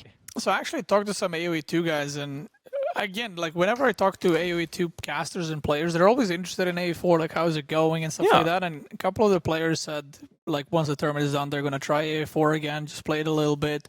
They were asking me like what the meta is. Is it like active? Is it sitting in base? And there's one. Oh, let's see. There's the Avacid. Yeah. And we already seen this matchup, didn't we? Yeah. He played against this exact matchup, I think. Yeah. So, did Loue watch that? I mean, I hope he did. Kiljardi actually convinced me, or tried to convince me a while back, that this is the strategy. He said, Avacid on Himeyama, that's the one. And I said, I'm not convinced. That. But he like likes doing it. I actually lost it, to be fair. So I mean, he lost to Jiggly as well, but right. Did you ever beat Jiggly? Oh yeah. Stop. No, I did. Oh. In 1v1s and Would teams. you do a show match against Jiggly? I mean, if you lose, you get permabanned. Cold feet? Yeah, a little bit. All right. Fair enough. There we go. We see both of the players just warming up, playing with moving around, or maybe they're actually in game. I'm not sure. They're probably in game. Yeah. So this is going to be an interesting one. Kiljardi is very convinced in this build. Like I said, surprisingly, when you play against Avacid on Himeyama, he goes for a couple of fishing boats, and then he just masters units. And it doesn't sound good, but because Avacid doesn't usually do that, you end up with an Avacid that has way more units than they should have. Yeah, it's... And suddenly it's like, am I like dying to Avacid in Feudal? And then you defend, and then he ages up, and you're like, oh god, what is you're happening? just like it's a you're disaster. just like in confusion, and it's kind of like the similar with I feel like on French a little bit as well. Like you go for dock opening, and then it's like you're like on Lakeside as well. Like French going there, and then it's like, why do they have so many knights? Yeah. So this is one of those things where it's like, is Avacid the best pick here? I mean, if he's comfortable with it, and if other players don't know about it or haven't played against it, sometimes even knowing about a pick, you're like, oh, he's going to play Avacid. But if you've never actually played against it, it can be really weird, because the units arrive at a weird time. You know, suddenly you're getting pushed by Spearman Archer and Camel Archer, and then you're like, okay, do I make archers? And then the horsemen arrive, and it snowballs very quickly. And Himeyama has, you know, the wood lines that are, the first one is close, but the rest of them are pretty far away. So you can actually get idled on the wood line, and the game, like I said, snowballs, and you end up losing a couple of villagers, and suddenly you can't make units. Yeah. And, yeah, it's just... annoying to play against, honestly. And I feel like that is a very... I don't know, I feel like Himayama plays a little bit how old Rocky River almost plays. Just like a little bit with the fish in the middle. Right. And I still think that was an interesting map. I still think they should revert the map to have 4 fishes in the middle. I mean, 2 is just, you know... 2 is just like, you're just like, look at it and You're just not go. going to make It's anything like, there. You know, I it's mean, not worth it. yeah, I think still, like, right now, if you bring back 4 fish, the deer and the pro scout, you'd have like a more interesting dynamic. Yeah, I mean, how many civs here go for dock, right? There's 4 fish, and we don't really see fishing ships all the time. Like, we see it sometimes with certain builds or certain civs, so definitely think that 4 fishing or 4 fishes there wouldn't hurt too much, because yeah, deer is also pretty good. You don't have to go for fishing, but it would allow for more civs to kind of be played there. Yeah. Now, and also like a small thing as well is like if you have fish in the middle or you take it later, attack moving across the map becomes so much more annoying. Yeah, I remember Rocky River when like the opponent has 3 like docks on different waters, and there's an arrow ship, and you're like, oh god, how do I kill this? And then it hits your archers, and they're all like minus 20% HP because of it. So it kind of adds something unique, because I feel like we don't have a map like that, right? Where there's just boats in the middle that are preventing it to move out. Well, it was supposed to be Water Drake, but yeah, or floodplains. That map prevented people from playing it, so it had a little bit of a different effect there. That's a fair point. Shout out to the map maker, Cow. Boo. So yeah, we see military school or military wing. Sorry, gold in military the back. school we didn't see last game. We didn't see it. True. We see gold in the back. So this is not super important because it is Abbasid. Wouldn't be super important usually, but because Kiljardi does a little bit of fighting and then ages up, Loue might miss the villagers mining gold because it's in the back. So kind of nice for him. And interestingly enough as well, right? There's no move out to stone, so there's definitely not a second TC happening, right? No, he's babooning him for sure. Yeah, you're babooning it. And that's the thing as well, right? You kind of almost already have a second TC, so you don't need to further extend your eco lead as well. And due to the fact that like knights are so bad at torching as well, your fish in the middle isn't actually going to be contested at all. He actually cancelled Pro Scout to go. Oh wow, that's weird. Ooh. Ooh. Wait, what did he... There's no way he just saw the dock, right? I mean, he's seen it earlier. Yeah, must have. So... I'm trying to figure out what made him do that. Now... So, see, I mean, he canceled Pro Scout to go wheelbarrow and double broadaxe. Right, but this is what I mean with... Okay, Abbasid, this strategy, not like the best strategy, right? It's not a bad strategy, but not the best. But the question is, does Loue think that this is 2 TC? Look at Kiljardi as well, right? He has the barracks right now, so he's actually going to... So I feel like if you think that Kiljardi will be making units, you do go Pro Scout, right? Because if you're fighting in Feudal, you want Pro Scouting. Yeah. So I feel like that Loue thinks this is a castle rush, or that he's going 2 TC, and now he is deciding to... You know what, I'm just going to go out on the deer, but that might be a crucial mistake for him. Maybe, yeah. We'll have to see as well, right? Like if there's a stable that's going to be dropped as well, moving out to the deer becomes a lot more challenging, actually a lot more hard to do. And at the same time, but does not going Pro Scout slow down you going for your Archer Mask? Because like Archer Mask is something you need in this matchup. Oh god, is he going for the boar on the middle of the map? He is I think he's definitely misreading this. Yep. He definitely thinks that this is either a fast castle or 2 TC, because that, like, if you know your opponent is massing units, you're not like, you know what, I'm just gonna go for the boar right between us on the middle of the map. Or maybe he's just feeling like super spicy. And now he's taking a peek at that gold, and Kiljardi is actually the one going for Pro Scouting. So this is something that Loue will not expect or be able to scout until he maybe sees potentially a second scout, and we see horsemen already. Loue does not have enough units to keep that boar. He needs a tower potentially there in order to keep that. And that scout... One more? No! Louis like, you know, just take it. And now he has no scouting. There is no scouting, but There is a small little detail here as well, though, is the fact that Kiljardi was actually very pulled away. He was pulled away from the board, right? He was pulled on the other side of where he actually moved out. So, in the end, it's actually not that bad. And now we actually see Pro Scout. Yeah, I think he misread this completely. Yeah. I think now he's like, uh-oh. That's a lot of... Because he sees, right? He sees the horsemen now. He sees the amount of spearmen. So he's like, oh, I should get Pro Scouts. But the thing is, if you now make Scouts, you might end up just losing everything to the units that are on the map already, which is why you want to Pro Scout immediately and then commit to units after that. Yeah, and as well, right? Like, he needs to have his archer mass, like, building right now. And there's a lot of there's a lot of time that has been spent gathering gold. Like, in theory, in my head, like, he should have just had like 4 or 5 vills on gold, and then like been just like full sending it out the wood to almost just like go double. I'm gonna say it. Yeah, he should have just gone double archer range. Yeah, and we don't see Camel, by the way, yet, which is a little bit interesting. I mean, Camel just adds so much here. These knights basically do so little damage comparatively to what they do now. And I think he saw that Pro Scout there from Kiljardi taking the deer home. So Kiljardi's doing some walling. He actually has a hole at the top side of his base, if I'm not mistaken, and I don't think he knows about it. Wait, is that a hole? Question mark? Potentially. Yes, it's a hole. Like, okay. if you see on the very edge of the minimap, there's like this little tiny pixel that goes up. Yeah. It means it's closed off. All right. I mean, he's walling. I really hope I'm right. He's doing a Omega wall, and this is the thing that I was saying. Loue, I feel like is very like what is happening right now. Like, are we fighting? Are you like aging up? So then he saw the gold mining, right? But now he saw Pro Scout, so he might think, oh, we're fighting. This is Pro Scout versus Pro Scout.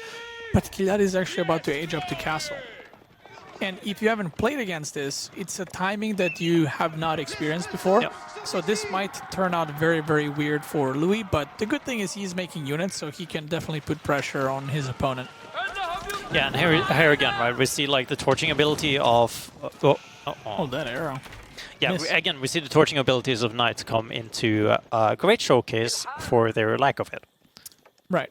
Because, like, even though you would maybe have, like, I don't know, you would have somewhere between, like, 8, 10 knights at this point, torching down the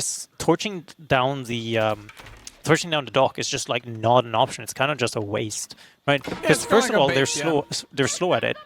And second of all, it's like, why are you not just, like, using your knight to kill other eco and getting idle time?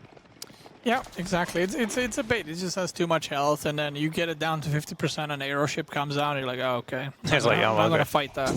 It's not that good. Yeah, an arrow ship has come out in the middle as well, right? So now it makes it harder for Loue to actually navigate around the map in terms of like actually rallying units. You now have to potentially even like rally in multiple steps. Yeah. And if you change your rally point then, and then you move your army, it's just a nightmare to deal with. And eco-wing coming up as well from Kiljardi, by the way.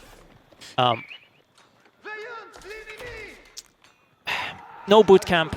You don't need boot camp, I feel like. Yeah, not yet. I mean, he has like 10, 11 spearmen, so it's not necessary. But you can see Loue is actually protecting the deer. The way he's moving his army, this is not saying you're aging up, I need to like do something. This is saying like, oh, I'm pro scouting, you're pro scouting, I'm just gonna defend it. Yep. And he is doing that, but the pro scouting is getting done on the bottom side of the map. So Kiljardi is getting some food in there, and once he ages up, he can actually go to cheap farms. And yeah, this is what we were talking about earlier with Rocky River. And now your archers are just dented in a little bit. And so if you look at the resources, there's about to be a lot of knights coming. So how do you feel about this, though, going camel riders here? No.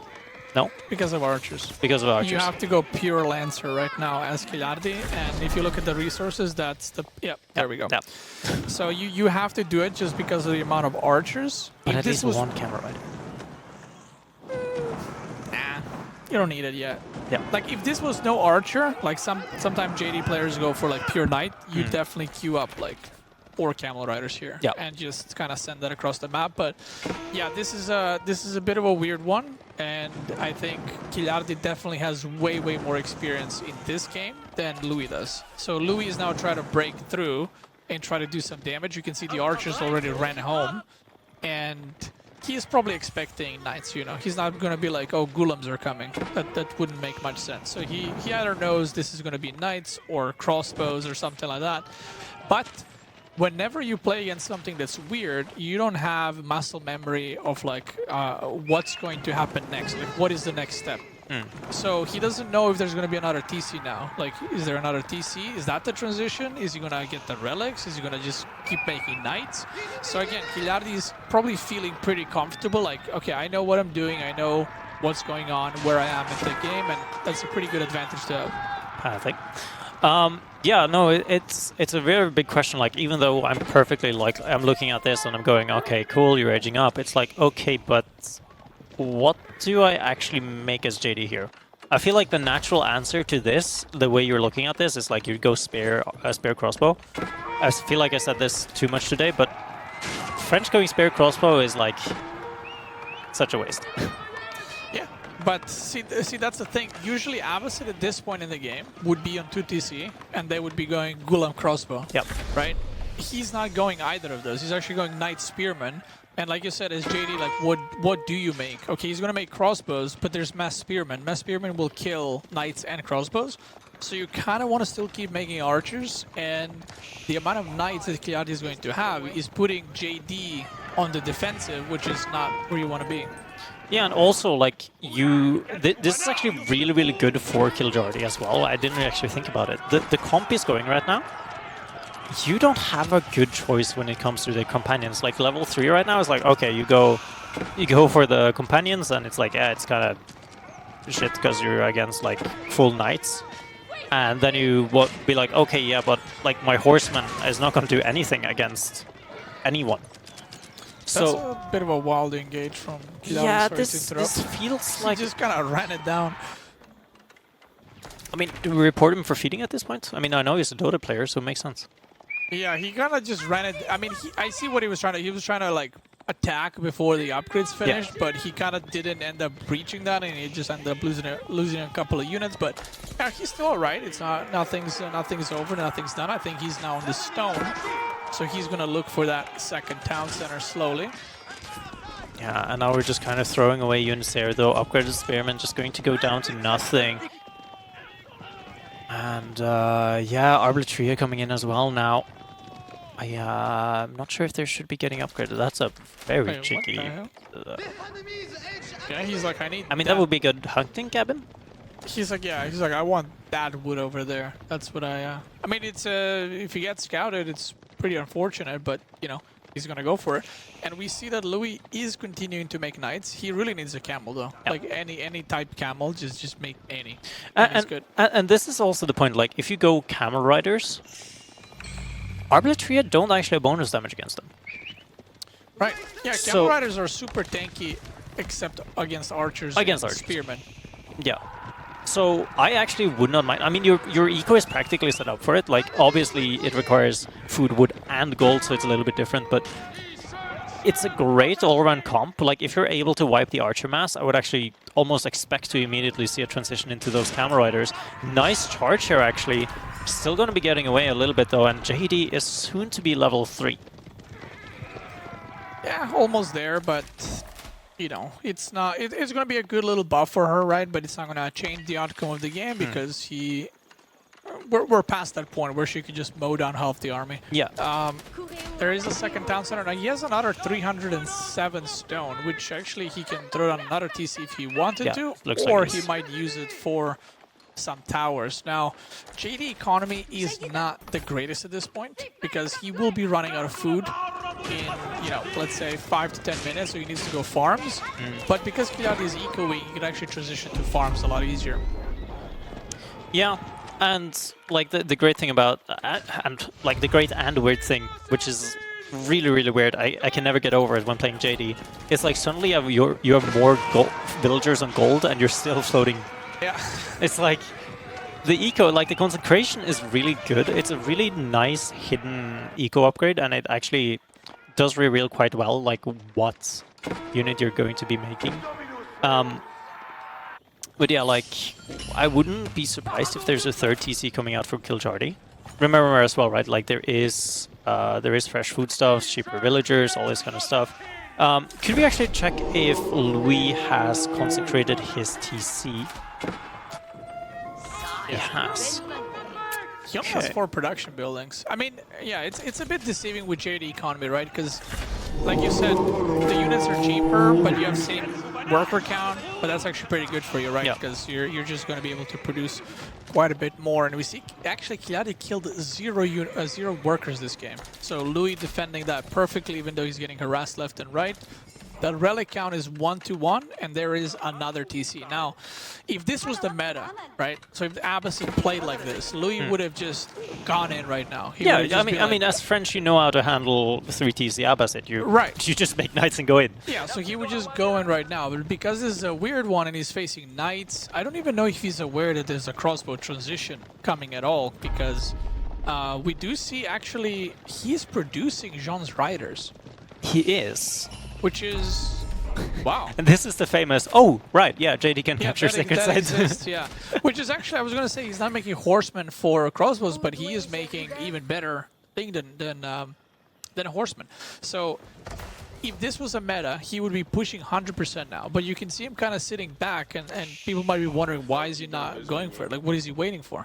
Because he doesn't know that there's 3 TC. He's never played against this. So it's a situation that he's just not very familiar with. So can we check on Kiljardi's farm transition, because we see 460 food per minute. He needs to get to farming ASAP, otherwise he won't be able to produce villagers very soon. Okay, we see 2 relics. That's pretty good. 2 versus 3. I mean, you have 3 TC. If this game goes on for about 5-6 more minutes and Loue doesn't attack, the economy of Abbasid is just going to completely overtake him. But there's another interesting thing, is we have Guildhall that is, I am assuming, on food. Yeah, looks so like it. Loue could potentially go Imperial in the next like 30 seconds to a minute if he commits to gold. Yeah, and that's the thing as well, right? Like now Kiljardi is actually, like his gold is, or sorry, his fish is mined out, I was about to say, his fish is fished out. Right. But you still have middle control, right? There's still nothing happening, but he has 2 dows in the middle there. He's just able to just kind of like sit around and just chill and make sure that rotations are a little bit harder. A job that is normally reserved for walls, but this is a great way of also doing this. Yeah, let's talk about the lack of walls for Loue. Impressive. Is this? Can we check if that's him playing? I'm not seeing even 1 layer. Okay, the moment. Okay, now he's okay. On it. There is. Okay, it is him. We just confirmed it. He is trying to add them. Kiljardi is doing a very good job with these lancers, by the way, because he is keeping Loue in his base. You can see that the posture of the players is Loue is still playing defensive, even though he's had the army lead for a while. But soon that's going to be very equal, and Kiljardi on top of that will have way more food income. And we see that Guildhall has been juiced out. And moved over to gold as well. So yeah, this is a Red Palace timing. Where do you place the cow? Do you do a Kiljardi and put it in the opponent's base and cancel it and lose the game, or? Ideally, I would actually like it on the north sacred sites. But with the pressure I'm being put on, I would like to put it right there. Yeah. Yeah. Actually, a little bit more forward, so it covers the gold. So the funny thing is, and again, I keep going back to this, but he thinks that he's like, I need to defend, right? But if you look at the work account, it's triple TC now happening, and the relics are pretty even, right? That Red Palace is good right now, but in about 2 minutes won't do much. Like, he needed a Red Palace, like you said, covering the sacred side. That's where you usually put it. You cover the gold, the sacred side, maybe some of the wood lines. So I think Kiljardi is playing this pretty well, and Loue definitely questionable how many times he has played against this. Yeah, and it's also a little bit a weird map to place Red Palace on, or like keep landmarks, because you're just like, there's no big goals. Right. And if you place it to the side, it's like the opponent just attacks you through the middle, and you're like, oh, my Red Palace is not doing anything. So, checking on the south to see if there's anything going on. The farming we can see in the mini map. There's a lot of farms being set up for. Yeah, that's gonna secure him for the rest of the game. And I kind of wonder what Unicom he will end up going, if he's just going to commit to Spearman Crossbow or do something else. But I'm a bit worried about Kiljardi, because There's a lot of units from Loue. It almost feels a little bit like a stalemate. Almost a little bit for Kiljardi right now, because like he's kind of stuck in castle. We often talk about being stuck in feudal. When your opponent is castle age, you need to kind of go castle, but you can't stop making units, so you're kind of in this really awkward. It's almost the same as well right now, because the second JD gets like a good fight and a good surround like this, JD is just going to be farming XP so much of it. Kiljardi is just throwing away so much army. Knight's taking a little bit of a clash here now, and they're not even fully upgraded. They're just not, they don't even have royal bloodlines. They're still taking this fight against spear crossbows, still able to get out of it. Healing now going up as well, and now JD is just farming this XP halfway to level 4, and I'm almost thinking that she doesn't even need it, because they joins riders right now against these crossbows, doing fantastic work. They're doing so much damage actually to the crossbows, and we see another keep. I can't do the screaming. I'm half dead. I mean, it's just one keep. Well, Red Palace is a keep, so it's another keep. Is it another keep if it's your opponent, or like two different players? Oh wow, look at that play. Yoink. Yoink. Or boink. Okay, love that. -1. So, I was gonna say that's the first villager he killed, but it's not actually. He has killed more. Another keep! Okay. I mean, the funny thing is, like, that's a Red Palace keep as well, so it's gonna be taking out that other keep in no time. And now Kiljardi, I mean, due to the fact that he throw away so much army, it feels like Loue kinda has a free pass actually moving into the base, and now there's so much resources being put on the other side of the map that this is the problem we talked about the Red Palace. Cow, don't look at food per minute. Oh boy. Okay, but siege. But this is the problem we talked about. If you place your Red Palace on the side of the map, you kind of just go, oh well, cool, I'm just gonna go to the middle. Yeah, and Kiljardi, I mean, the thing is, if he didn't throw away the army, right, he would have a massive army, potentially going to Imperial right now, and he would be in a really nice spot. I mean, look at the worker count. And that's Abbasid increased gather rate, that's Abbasid farms. Loue, I don't think he's even started transitioning to farms, or maybe he has a couple. Yeah, that is still a lot of guys just waiting there. So Loue right now has a chance. Now, is he going to fully commit? There's a Mangon, 2 Mangonos. Okay, this is a very good choice, because this can potentially, you know, with the choking space here, he can actually work with and defend this push for quite a bit. He just needs to delay by time the Mangonos. Oh, needs to have the Mangonos in the back though. Needs to have those spearmen in front. One shot going off. Completely missing anything that has anything to do with the enemy. Just hitting the ground. Tithe Bard's coming in, everything coming in. And there's a crucial thing as well, right? Normally we'd be like, oh, look at Louis' food. It's kind of bad. Oh, well, he has Guild Hall. But the Guild Hall is in gold, so if he ever wants to cash out, he's going to get a lot of gold, which is not exactly something he's lacking right now. I mean, he has 5 on gold, which is not so good, but still, like, you have a lot of this movement out on Kiljardi denying resources, playing a little bit like a deny game. And honestly, the further this game goes, the more scared I am for Kiljardi, because Loue, and you know this, Loue late game is a lot better than Loue early game. Yeah, and we do see, in fact, another keep right there. And that keep will finish. He will lose some villagers. Okay, will it finish? Not again. I've seen this one before. Okay, it does finish. Okay. So that's good. Now, this would be terrible. This would be like game-ending damage, but he is still 30 villagers, literally 30 villagers ahead. Yeah. So he's still doing fine. But I'm a bit surprised he hasn't made more farms, because he has a lot of wood, and he is struggling for food right now to age up. So he's kind of just holding off of that, and Kiljardi is playing so aggressive. Like, I feel like he's playing like they're on equal footing in terms of army and in terms of upgrades. Yeah, it's kind of like the same as the last game, where it's like, okay, we're unsure about this game state. Like, we have never seen this game state before. We still have some berries. Please take those. Okay, he's making a lot more. So he's going to be probably up to 60 farms. Something like that, which is going to be quite crazy income compared to Loue. That's at 900 right now, and he is actively trying to switch. But like you said, his guild hall is on gold, and that's cool, but not what he needs right now. I'm tempted to say like he's preparing a siege transition. Like, concentrates on siege is pretty good, all things considered.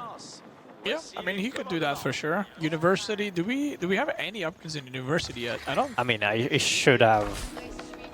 Nope, got nothing yet. So So he did get that, but no gold. I mean, no resources. You can produce units cheaper, but you don't really have resources for biology right now. So Kiljardi is playing very, very aggressive, and we kind of see like Louis' unit army size has not increased in like the past 2-3 minutes. That's due to lack of food. But we might have a little bit of an interesting fight now. Might be a repeat of the last one though. Oarsman coming in from the side. Mangonel still trying to do a little bit of damage. Don't forget them too much though, as the arbitrary account went down a little bit, but I don't think all of them is here. JD farming and snacking off of this one though. Mangonel 1 goes down. Just one more to go, and JD having a fun time just queuing this. Remember, she is ranged. Some easy shots on this one from JD, and that's just pretty much it from her.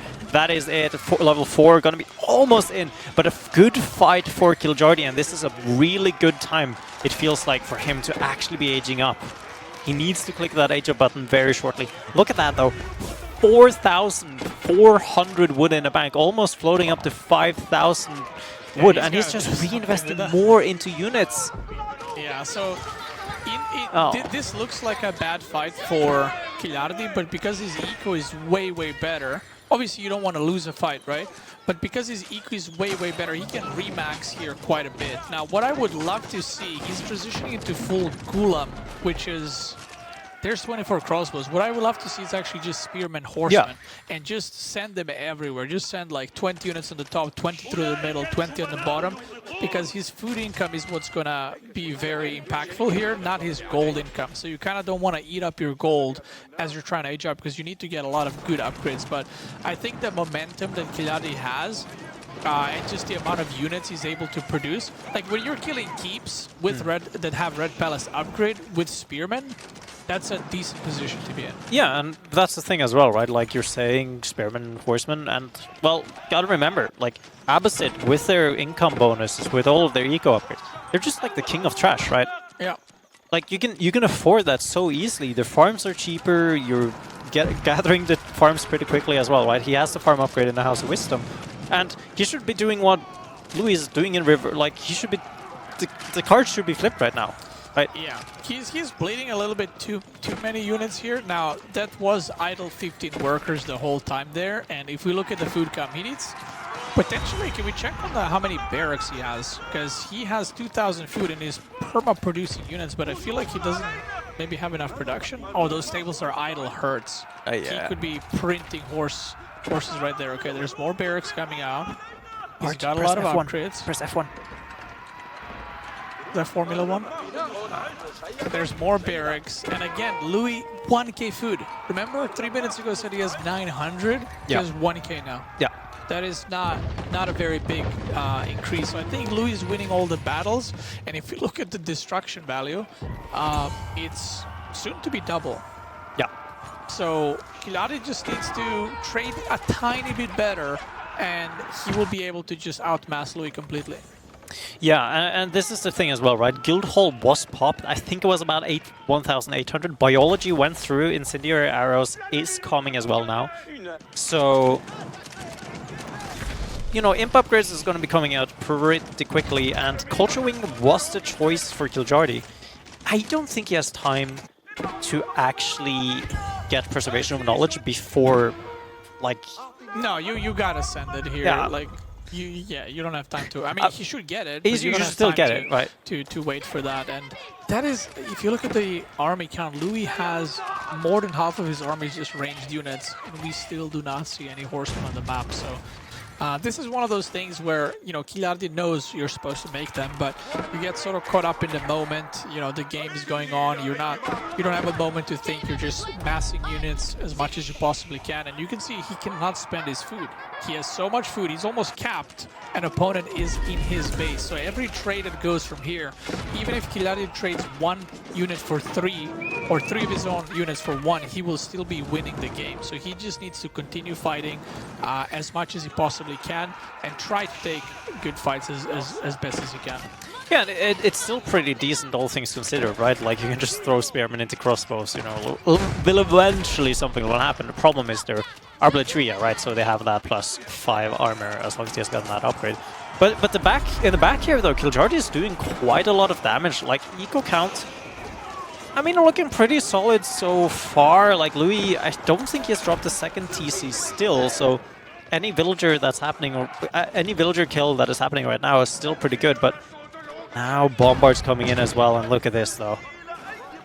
Yeah, he's going for the stable, which is kind of funny, because Louis is probably like, oh, I need to kill the stables, but there is no horseman coming, so I guess priority being a little bit, I mean, priority is good, but nothing is being produced there, and these units are still there just killing workers, and Louis is killing them on the other side, but triple TC versus one, like you said, that's going to be a lot harder recovery for Louis, and that army should finally be able to get cleaned up. Did we see Preservation of Knowledge in the end, or did he skip that? I think he still hasn't gotten. Okay, he has gotten it. Okay, cool. Good. +3 range armor would be really good. We see JD upgrades coming in, the rest of the really good ones. So both players upgrading, looking good. Now Kiljardi does like university upgrades still, but he does have more units, and I feel like Louis might be just taking way better trades right now. Yeah. For way too long as well. Yeah, and normally it would be like, oh, okay, that's not too bad. But the problem is, like, Kiljardi with like the food income, like literally any income he has right now is just so insane that it's actually possible for him to actually be taking these extended bad fights still. And that keep is a very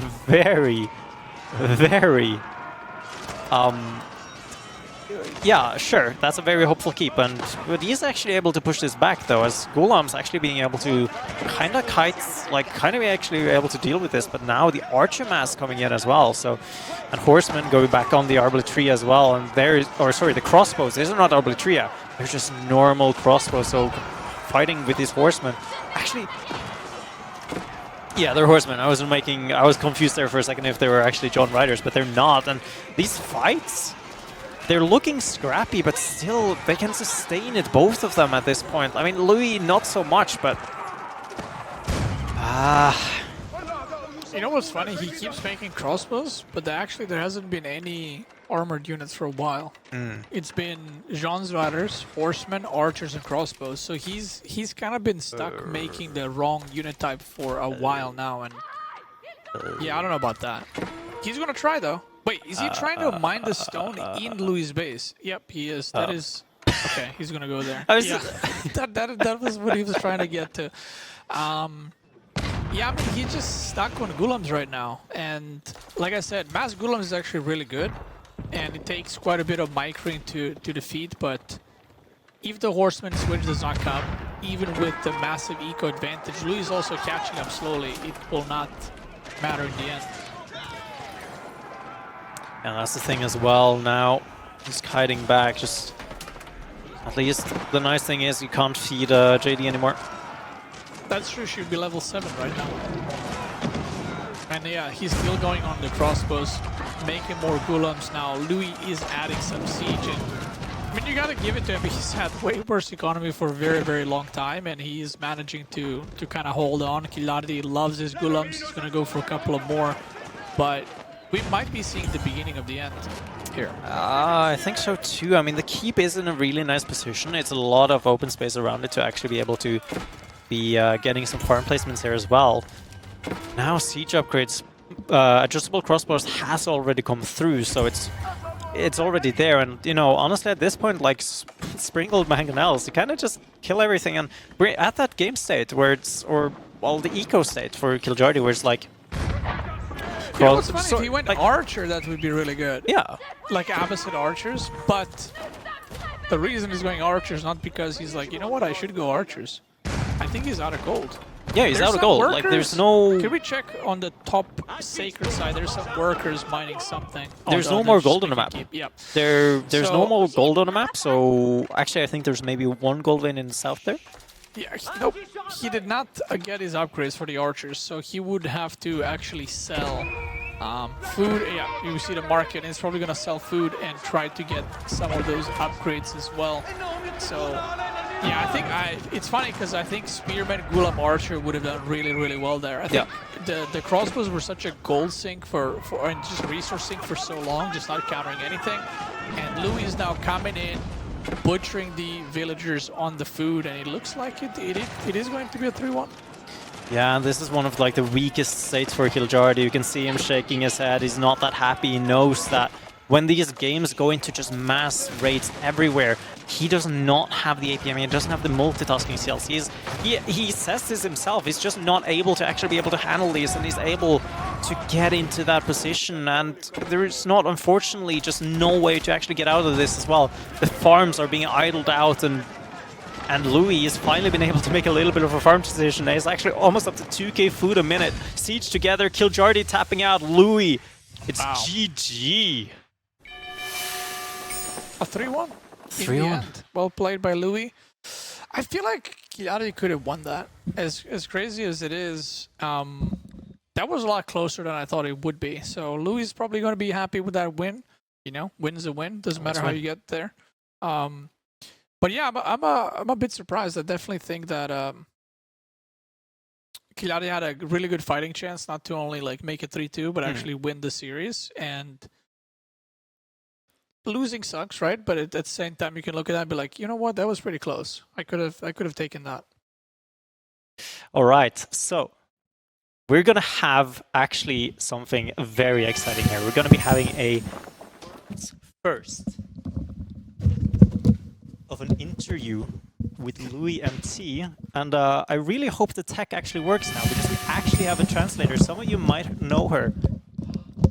It's Deepshine. So let me see here. It's on.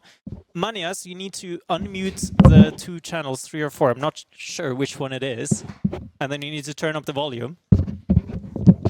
And then if Deepshine can come into the camera, come on. Come on, Deepshine. And if you speak into the microphone, and hopefully it might work. Hello. Congratulations. Thank you. First question. Nervous? Yeah, for sure. Was the camera adding to the nervousness? 就是那些摄影机让你更紧张吗？对，很紧张，感觉有种在动物园当猴子的感觉。He feels like he was a monkey in the zoo. Yeah. Oh my gosh. Well, all right. I want to take you straight into the third game. Ottoman versus Order of the Dragon. What? Ever seen that? Ever played that before? 第3局，鄂图曼对龙骑士团，你打过这个对局吗？没有，I never play. You never played that. Yeah. Yeah, we were. Yeah, it was. 你为什么选那一？为什么选鄂图曼？我不知道选什么了，我就选这个了。你不是我们有时候你是要就是去 counter 去克制他的那个法国之类的。别的族不太好选了，就只能拿奥斯曼了。奥斯曼不是很怕接下来的族，在那个时候的 BP 里面。Okay, he said he doesn't know what to pick, so he picked Ottoman, and he feels like Ottoman is not. I mean, it works well with the rest of the draft. All right. So, fourth game as well, though. We talked about Kiljardi liking Abbasid on Himayama, and the way he played it with the dock. Is that something you've seen a lot before? Because it felt like you didn't really know what to do in the early game. 第4局 Kiljardi 看到那边那个 I don't 打 care. 法。 Yeah. You don't care? Yeah. Okay. Yeah. I mean, yeah, that's great. I'm gonna actually see if we can get some questions from Twitch chat, because honestly, like, this is the first time you've been outside of Europe. Yeah. So, how was the flight? How do you like it? The food? 你来旅行在这边的过程当中怎么样？那个飞机啊、食物啊什么的。飞行是很长的，飞了20个小时，非常的累。食物方面大差不差吧，挺好吃的。Okay, so he flew for like 20 hours. It was very exhausting. Food wise was fine. It was quite okay, quite good. Okay. And like your sleep schedule, you're used to playing on EU, like you're used to playing on EU times and ping. How is the sleep schedule moving for you? Because I know your sleep is very bad already. Yeah. 我来这边在飞机上已经睡饱了，作息就正常了。 Okay. Yeah. And so he said he fully slept on the plane. Mhm. So his like rhythm is now normal Ah. again. So Yeah. So yeah, we have a couple of questions. Like, how many walls is too many walls?